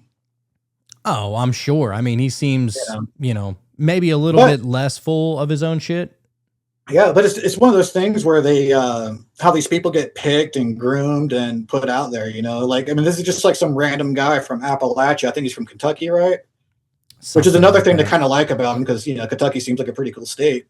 But, you know, it's just, you know, sort of like Bill Clinton coming out of Arkansas. Next thing you know, he's president. Barack Obama, you know, no one ever heard his name. And then all of a sudden he's president, you know. And yeah, well, I mean, I've lost all hope in all politics. I am like, I'm team nobody. I'll never vote again. It's a giant waste of time. It's all a fucking scam, and I don't buy any of it. I think a lot of people have figured that out. You know, like the Trump scam was a really sophisticated scam, you know, and that's why people fell for it. But, you know, I think most of those people see through it. They're like, okay, we had the war in Iran, which really isn't that big a deal. I mean, Obama bombed like 7 countries and exterminated like 5 or 6 million people, and then laughed and bragged about it, you know? So, I mean, like a couple of airstrikes on Iran, but the whole Iran thing, dude, I mean, that goes all the way back, you know, 25 years. I mean, they had plans to go to Iran, you know, before 9/11. Which, you know, is that was the whole interesting. purpose. That was the whole purpose of 9/11, to go into Afghanistan and then Iraq and then Syria and Libya and all these other countries. And then Iran was the last one on the list. Well, isn't Iran actually where ancient Babylon was? That's what people say. I don't know. I'm not even thinking like Israel and Babylon are real places, and these are just places in a mythology, like Asgard and stuff like that. Yeah, very well could be. All right, let's see what else JD's got to say about this. Not yet. Some Not people yet. say they keep the UFOs in Ohio. You know, they might, Hangar 18, Hangar 18, right? I've I've heard that as well, but I don't know. I haven't looked into it yet. Okay. All right. Well, we're waiting for it. We saw aliens.gov. You know me. We saw You know me. aliens.gov. I don't think they're aliens. I think they're demons anyway, but that's a longer discussion. Well, I can't let you go without a follow-up on that, because Barack Obama is on this podcast and he goes, "Yeah, aliens are real, but like, here's where they're not." And you know, I did not. And so Obama says, yes, hear that aliens one. He gets asked point blank, are aliens real? He said, oh, yeah. And then he goes, but they're not at Area 51. And well, where are they, bro? Well, that's what he says. Right. That's a great question. Trump had to go save him, and he said he's going to declassify. Okay. So you think they're demons? Well, look, I think that celestial beings who fly around, who do weird things to people, I think that the desire to describe everything celestial, everything as otherworldly, to describe it as aliens. I mean, every great world religion, including Christianity, the one that I believe in, has understood that there are weird things out there, and there are things that are very difficult to explain. And I naturally go, when I hear about sort of extra natural phenomenon, that's where I go to, is the Christian understanding that, you know, there's a lot of good out there, but there's also some evil out there. And I think that one of the devil's great tricks is to convince people he never existed. Okay. Well, you know, I just feel really weird about this kind of topic here, just to assume that they're automatically demons. Yeah, there's that, but it's also like that everyone's talking about it at the same time. And that's the thing you really need to pay attention to. And sometimes that just happens with the zeitgeist. Sometimes things will just kind of go viral, or they notice that you get some hits on it, but it's trippy that everyone's talking about this at the same time on top of the disclosure. And, and even like 2019, 2018, they were still kind of pushing like those videos of the flying saucers coming out of the water, going into the water came out. And there was a guy that worked for the Navy that did a interview. It might have been Lex Friedman, I think it was on, talking about it. And it's just like when it's coming out of everywhere at once, you should be suspicious of it, of anything. Yeah. My ears definitely perk up whenever I see stuff like that. One last video I want to share here. And this is by a guy. Have you seen this? Have you heard of this Jason Giorgiani? I don't think so, no. So this guy has been making his rounds on podcasts. I saw him on Danny Jones. I saw him a couple other places, but very interesting character. I don't know whether to believe him or not, but he does have some pretty interesting theories. This is a couple of minute video, but very interesting where he thinks all of this is going in pertaining to the Collins elite and maybe what the direction actually is. And we'll give our opinions after. In the case of Peter Thiel, personally, and J.D. Vance, who he has engineered as his political front and his tool, it's a very dangerous situation. I have intelligence that this man, Peter Thiel, runs an organization called the Collins Elite, which consists of religious fanatics, both evangelicals and trad caths that belong to different military intelligence organizations, as well as the CIA. In other words, Defense Intelligence Agency, Naval Intelligence, Air Force Office of Special Investigations, and the CIA. And I found this out through the CIA because they were very upset that they've been infiltrated and manipulated by these people. And this group, the Collins Elite, is behind all this discourse you see today from Tucker Carlson, Anna Paulina Luna, Tim Burchett, Burleson, Representative Burleson, about how the UFOs are really manifestations of demons, okay? And that if there's anything positive out there, it's angels, and that everything negative is being done by demons, right back into the medieval worldview. And the man who's behind that is Peter Thiel. And he wants J.D. Vance to become president so that the so-called disclosure will take the form of, oh, dear Lord, there are demons here. We need to rededicate this country to Christianity and fortify ourselves because there's no actual defense against these entities. And the best we can do is to turn every home into a church and, pray these things away and out of the closets, and out from under the beds and whatever, This is the shit they want to do to us, okay? And so I see that as really, one of my principal adversaries and one of the greatest threats on the horizon, immediate horizon, that this kind of return of religious zealotry and evangelical and orthodox fanaticism has to be completely defeated. And we need to figure out how to do that, most effectively and in very short order. But indispensable to that is an understanding of the fundamental thinkers and the way in which philosophy, from its fountainhead, has been radically irreligious and an expression of a Promethean spirit that's ultimately about the human potential. All right. So I thought that he brought up some pretty interesting points there as far as, first of all, I didn't know, and maybe he's kind of guesstimating there, that Peter Thiel allegedly is at the head of the Collins Elite, and tying that into all of his Antichrist talks, tying that into his allegiance with J.D. Vance, who is now coming out saying that aliens are demons. It's almost like you can see where it's all coming from. And I'm not saying that he's absolutely correct in saying that Peter Thiel is the head of the Collins Elite, but maybe he is. It is kind of strange. And one more thing I want to tie to that just real quick is, I saw, first of all, I want to know, what's your opinion on Bashar, like Darylonka? What are your thoughts on him? I don't really have much thoughts on the person. And same with what's that other Abraham Hicks? Esther Abraham Hicks, yeah. Yeah, so like those people, I don't really have much of an opinion on them. Really, I haven't gotten into those channeled people that channel everything. I know of them, but I've never like followed them or watched their stuff. And reason I bring that up. Well, the reason I bring that up is because I'm always interested in what Bashar has to say. I mean, I take it with a grain of salt. Obviously, it's channeled information, but all channeled information has to go through, you know, the algorithm of your mind and using your words and, you know, kind of your ego a little bit. So I take it with a grain of salt. That being said, Bashar recently has been saying that there's going to be true disclosure in 2027. And whenever people ask him, well, what's that really going to look like?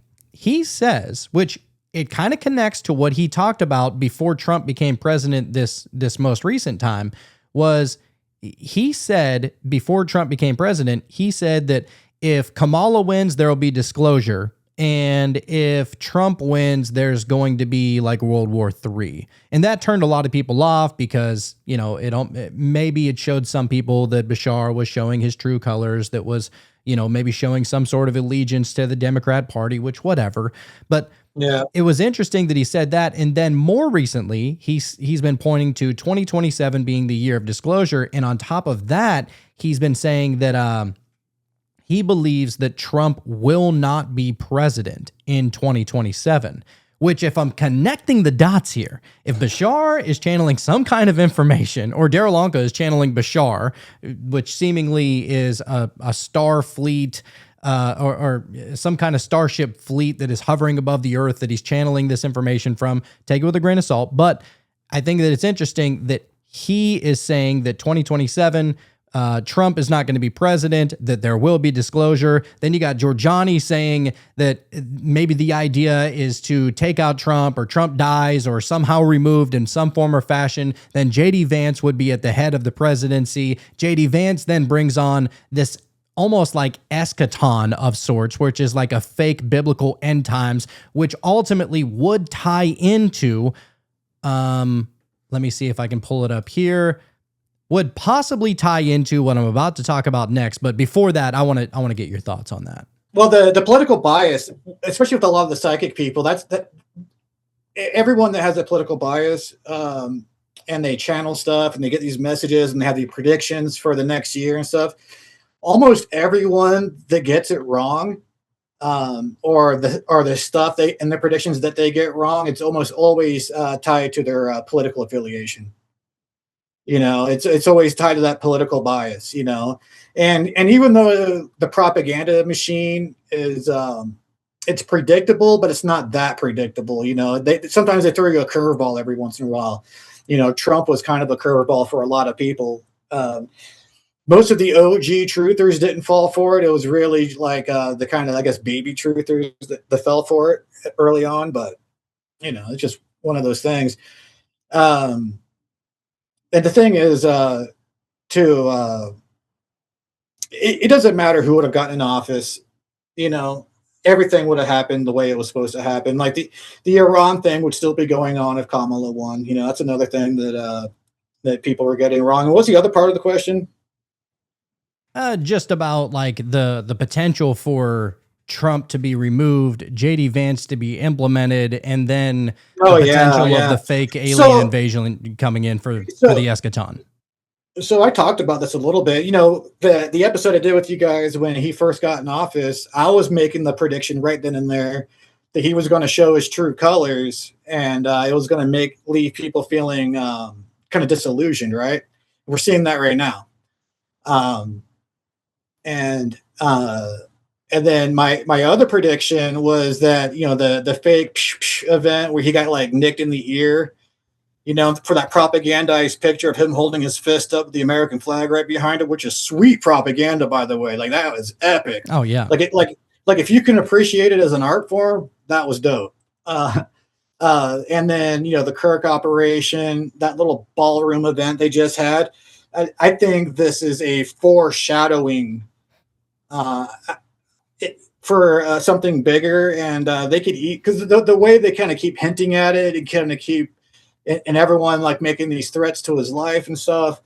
And then how polarized everyone is, it would be really easy to kind of polarize people even more if something were to happen to them. And then, it was like some unhinged leftist lunatic, that they're going to set up for it. But I'm not saying it's going to happen, but to me, a lot of this could, like, just kind of feels like foreshadowing in a movie for an event, and to me, it looks like they might just like retire the Trump character and then stage an event around that. It'll be fake. It's not going to be real. They're not going to cap them, I don't think. But whatever happens, it's going to be fake. People will buy it, but lots of people will definitely buy it. A lot of people bought that earshot, which they even tied that in. Yeah, I know. That's so bad, dude. Just got a little nick right on the ear. Yeah, you got people walking around with bandages on their ears to represent. I'm like, oh my God, dude, could this be any more of a cult? And then the Kirk operation got a little bit more sus as it went on. Like, if they would have just like done it and had that be that, it would have been fine. But homegirl just seeing so fake, and the fake crying and being that just disingenuous, it's like it just got so much faker as it went on. Oh, dude. And how about like he was already getting pumped full of formaldehyde and like put in the ground 2 days after. There was no investigation into his body. Like, it was just the craziest thing. Like how fast just like the whole everything, process went. And then, in that school, was it BYU or it was one of the colleges out here in Utah. But, there's a lot of like intelligence in that school, the CIA gets a lot of Mormons. Like there used to be a lot of Catholics in the CIA. They used to call it Catholics in Action, but now it's like half the people that work for the CIA are LDS. Which does make a lot of sense, dude. I did a little bit of research on the amount of money that the Mormon church brings in. It is insane. The amount of money that they bring in through tithe dollars and donations and things of the sort.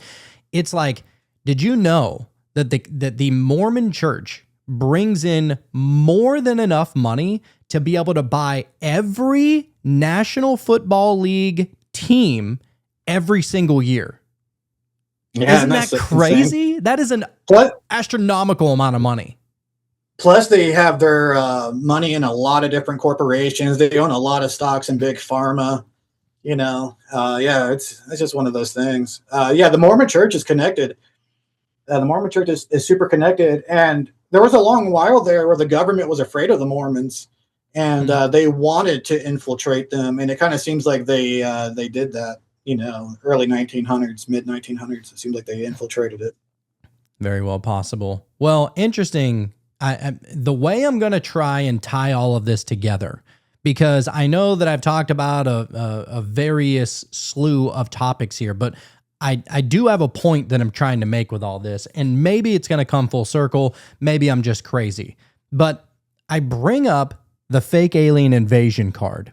And first of all, a lot of people have been talking about a fake alien invasion, but not many people, I guess, have been talking about the fake alien invasion being looked at through the lens of them actually being demons. You want to talk about, like, what was it? Was it Nixon that talked about the New World Order if there was only an alien invasion? Right? Yeah. Oh, Reagan. I always get those two confused, but Reagan talked about other people have hinted about that kind of stuff too, Oh yeah. H.W. Bush mentioned it as well, which not a surprise. I mean, he was head of the CIA for a little while, but and Reagan's vice president. Oh, well, I'm not shocked with that, but so there is the whole, everybody that is into conspiracies and kind of well-versed on this kind of stuff understands and has heard of the fake alien invasion final card, so to say. And really where a lot of that stems from is from this person named Dr. Carol Rosen. Does that name ring a bell to you? No. Okay. I didn't for me either, but then I heard the story and I was like, oh shit, that's crazy. So Dr. Carol Rosen was an aerospace executive and friend of rocket scientist Wernher von Braun. She testified that Wernher von Braun warned her about a hoax, and he said that world powers would use fear to manipulate humanity and that they would play, in quotes, threat cards in a very specific order. And that order would it come about with Cold War tactics, terrorism, third world leaders, and asteroids. And according to his theory, the alien invasion is the final card. So it says the claim states that governments would fake an extraterrestrial threat. This would scare the public into supporting space-based weapons, and it aims to unite people under one global control system, which I think is quite fascinating. Because there's been, I mean, especially in conspiratorial lore, there's always been a New World Order kind of lore, uniting under one global government, and especially dating back to Reagan, talking about if we can only have an alien invasion, then, you know, maybe then we can all come together and, you know, fight against the greater good kind of thing. If that's the case, and they take out Trump, which I don't even think they need to take out Trump in order to implement this. But let's just say, according to Giorgiani, according to, even Bashar, I know that those are, think what you want about those people. But if their theories are correct, then we could be looking at a New World Order style takeover in the lens of like Christian imperialism all over, but for the entire world, because these aliens, if there is going to be an invasion, if there really is going to be like mass disclosure, if it's looked at through the demonic lens, then maybe there's something to it. Now, I did a little bit of research into Dr. Carol Rosen, and I actually found her LinkedIn, and I believe that she's probably gone on other podcasts because that name was starting to ring a bell. But if you go over to her LinkedIn, it actually says that she works for the Institute for Security and Cooperation in Outer Space, which is kind of crazy considering her connections to von Braun, and his connections to Walt Disney, on von Braun's tombstone, it's one of the Psalms talking about in the firmament showeth God's handiwork and stuff like that, which a lot of flat earthers like to take with and run and say that clearly there's a firmament and you can't break through it. Either way. So I started looking a little bit more into Carol Rosen. So Carol Rosen is the founder of the Institute for Security and Cooperation in Outer Space. She was also the first female executive of an aerospace company working as a corporate manager of Fairchild Industries. She is executive director of Peace and Emergency Action Coalition for Earth, otherwise known as Peace Incorporated, and the IDEA Foundation, as well as a World Peace Ambassador for the International Association of Educators for World Peace.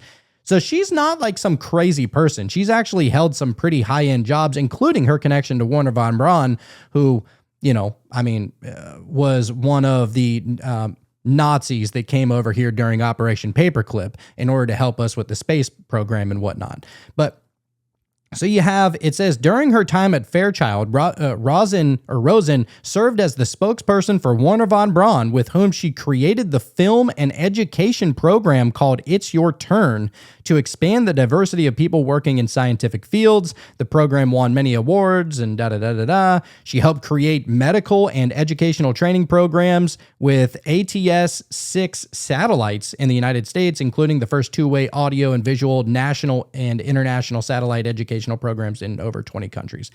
Anyway, I thought that it was really interesting that, is this starting to come full circle? She was the one that said that von Braun said that the final card would be a fake alien invasion. Then you got Peter Thiel, you got JD Vance, you got many other people saying that this is going to be some kind of, demonic takeover and aliens or demons. But is all of that really just some kind of, maybe they were MK Ultra'd. Maybe all of this information is just stuff that they're supposed to say because they're on the world stage that is essentially covering up for the real message that is supposed to get out, but, through a name of which nobody's supposed to know about, through the Collins bloodline family, which may or may not be connected to the Collins elite.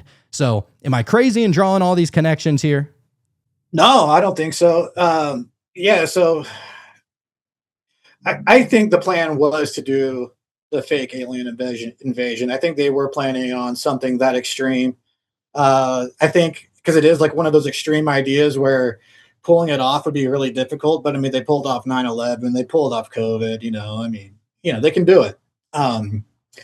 But I think with the whole like the current model being falsified, the cat is so far out of the bag on that. And then the people that subscribe to that particular theory, 95% of them are in the closet. So there is like 10 times the amount of those people than you see. So I don't know. They might still try to do it. They were able to kind of slow down that movement quite a bit recently with COVID and the final experiment. They were able to really slow that movement down. But are they going to be able to pull this off? I don't know. And I doubt they're going to play the spiritual card on it. They'll probably just let the, like that, was it Christopher Knowles? What's that guy's name? Michael Knowles. Michael Knowles. They'll probably have like content creators like him and, Tucker and,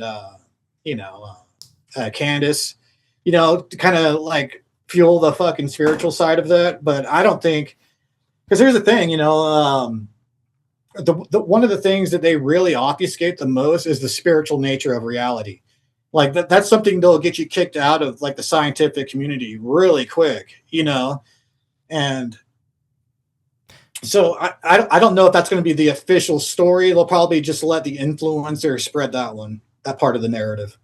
Oh yeah, I'm sure. And to make matters weirder here, you're going to think that like this is scripted. I swear to you, I would never script a tarot reading. Like I do not do that. It is not for entertainment purposes. I try to be entertaining, but I only in the sense that like, I feel like, it's easier to understand and listen to certain information through an entertaining lens. But that being said, dude, the card that I got, I shit you not, dude. The Chariot. Oh, nice. What are the odds? The Chariot of the Gods. Dude, it's crazy, right? Yeah. And so the Chariot is the 7th card, or the 7th step on the Fool's journey. And it says, guided by our intuition, the Chariot is the structure that protects us while we are taking inspired action.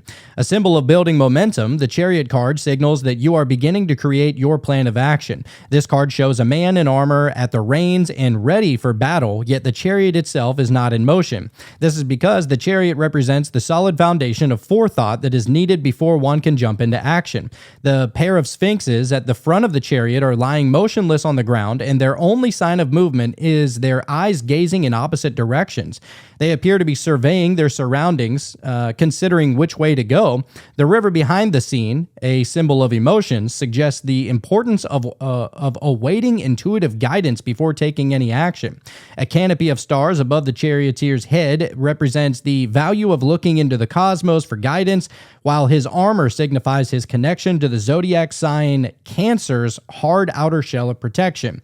Spiritual message for that one says you're ready to take your spiritual practice to the next level, which means you're gaining momentum in life. Based on your intuition, or based on your intention of moving forward, you can utilize your spiritual practice to guide you to the next phases of life with confidence. Now, that being said, I mean, personally, I feel that on a personal level, but the significance of a Chariot card coming in on an episode about aliens is quite strange.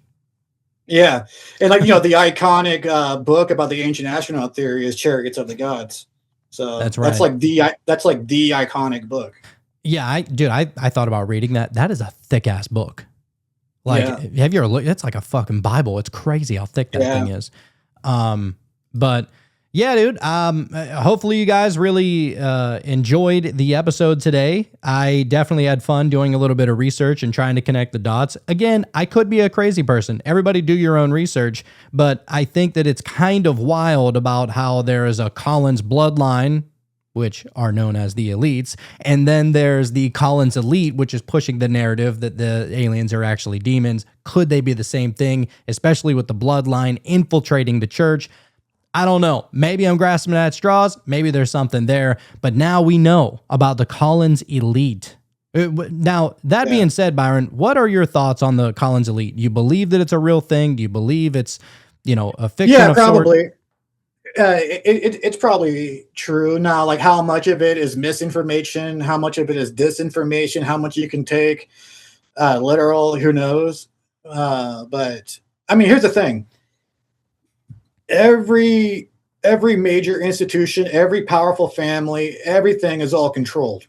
Every narrative is controlled, everything. Like there's no stone left unturned when it comes to the power grid, Yeah. So with everything, now information gets out, stuff slips through the cracks. Maybe sometimes they want people talking about it, or they don't mind it because it's like low hanging fruit. Because how many people even research this stuff to begin with, and do real deep dives, Only people with too much time on their hands. I think like 60% of people believe in UFOs, but do they go into all the other conspiracies around it? Who knows, So don't trust anyone. Don't trust anything. Like I said, like all of our financial institutions, all the major corporations, every major institution is controlled. Everything, it has a tight knit on it. So you have to be really skeptical when it comes to any of the information. But yeah, Collins family, that rings true. And Collins Elite, that rings true. Now, as far as like Peter Thiel being the leader of it, I doubt it. He might be. It's sort of like Elon Musk being a trillionaire. He's not really a trillionaire, and people think he's the richest man in the world, and he's totally not. There are literal trillionaires in the world that own everything. They keep all of their money in like irrevocable trusts. So technically they don't actually own their money and their assets, so that way their kids can't sell it, so they can be passed down from generation. That's how they accrue so much generational wealth and without losing it. Yeah, dude, everything's controlled, man. And Elon Musk is a phony. He's not the person everyone thinks he is. I agree. So, and Peter Thiel, he gives off some Antichrist vibes for sure, just because he's like outwardly talking about it and he's putting up a big chunk of the control grid, basically the technocracy in general, and here's the thing, dude, like you look at, like Mark Zuckerberg, and Facebook, that was originally a CIA thing. And then they closed it down and started Facebook. That was all like came from the government. Same with like the computers from like Microsoft and Apple. Jeff Bezos, his dad was like one of the founding people for DARPA. And all of a sudden he just kind of like trips over his own penis. And now he's like this multi-billionaire. Like 50% of our transactions go through Amazon alone. 50% of our transactions are purchases, retail purchases are Amazon. Yeah. So that doesn't leave a lot after you count, Walmart and Costco. That doesn't leave a lot for anyone else, So these, a lot of these people aren't just, people that created this thing. A lot of them are propped up. They're actors. They were given the technology. They were given what they had to do. They might have been given the task to like, hey, this is what you need to do. This is our goal. Make it happen, But these people are all propped up, like the whole technocracy are like that, And it doesn't mean rich people are evil, because that's the other thing that a lot of the leftists think. They think just because you have money and just because you're not a loser that you're somehow evil. There's plenty of good rich people in the world. Lots of good rich people in the world, But there is this small group of moguls and technocrats that, those are enemies of humanity. I 100% agree. Yeah. And they're outwardly enemies of humanity. They openly talk about it. Like a lot of these people don't hide it. Oh, yeah. I mean, they literally look at humanity as like a parasite, and it's really unfortunate.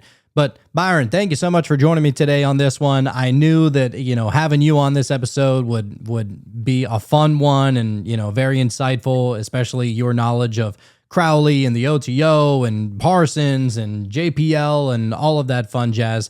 But really just to kind of get a different perspective on this Collins Elite in general. Could it be a real thing? Could it just be some kind of I don't know, fake fictional kind of story. I don't know. I think that there's absolutely something to it. And now, kind of like you said, I mean, is Peter Thiel at the top of it? I don't know. To say that Peter Thiel is at the top of the Collins elite that allegedly stretches back to the 40s or 50s is kind of a stretch, but maybe he's just the temporary head of it. Who knows? I don't know. That being said, Byron, let the one know where they can find you if they don't know already, sir. All right, LordByronJester.com. That's my website, and I have radionics machines, talismans, rituals, all sorts of stuff. My Apotheosis is my main YouTube channel. So just go to LordByronJester.com. My links are there. My services, products, everything's there. Hell yeah. I'll put all those down into the links down below. But with that being said, if the Collins elite, the Collins bloodline, and Lord Byron Jester came here and they taught you anything, it's that you don't know what you don't know. So don't just get weird.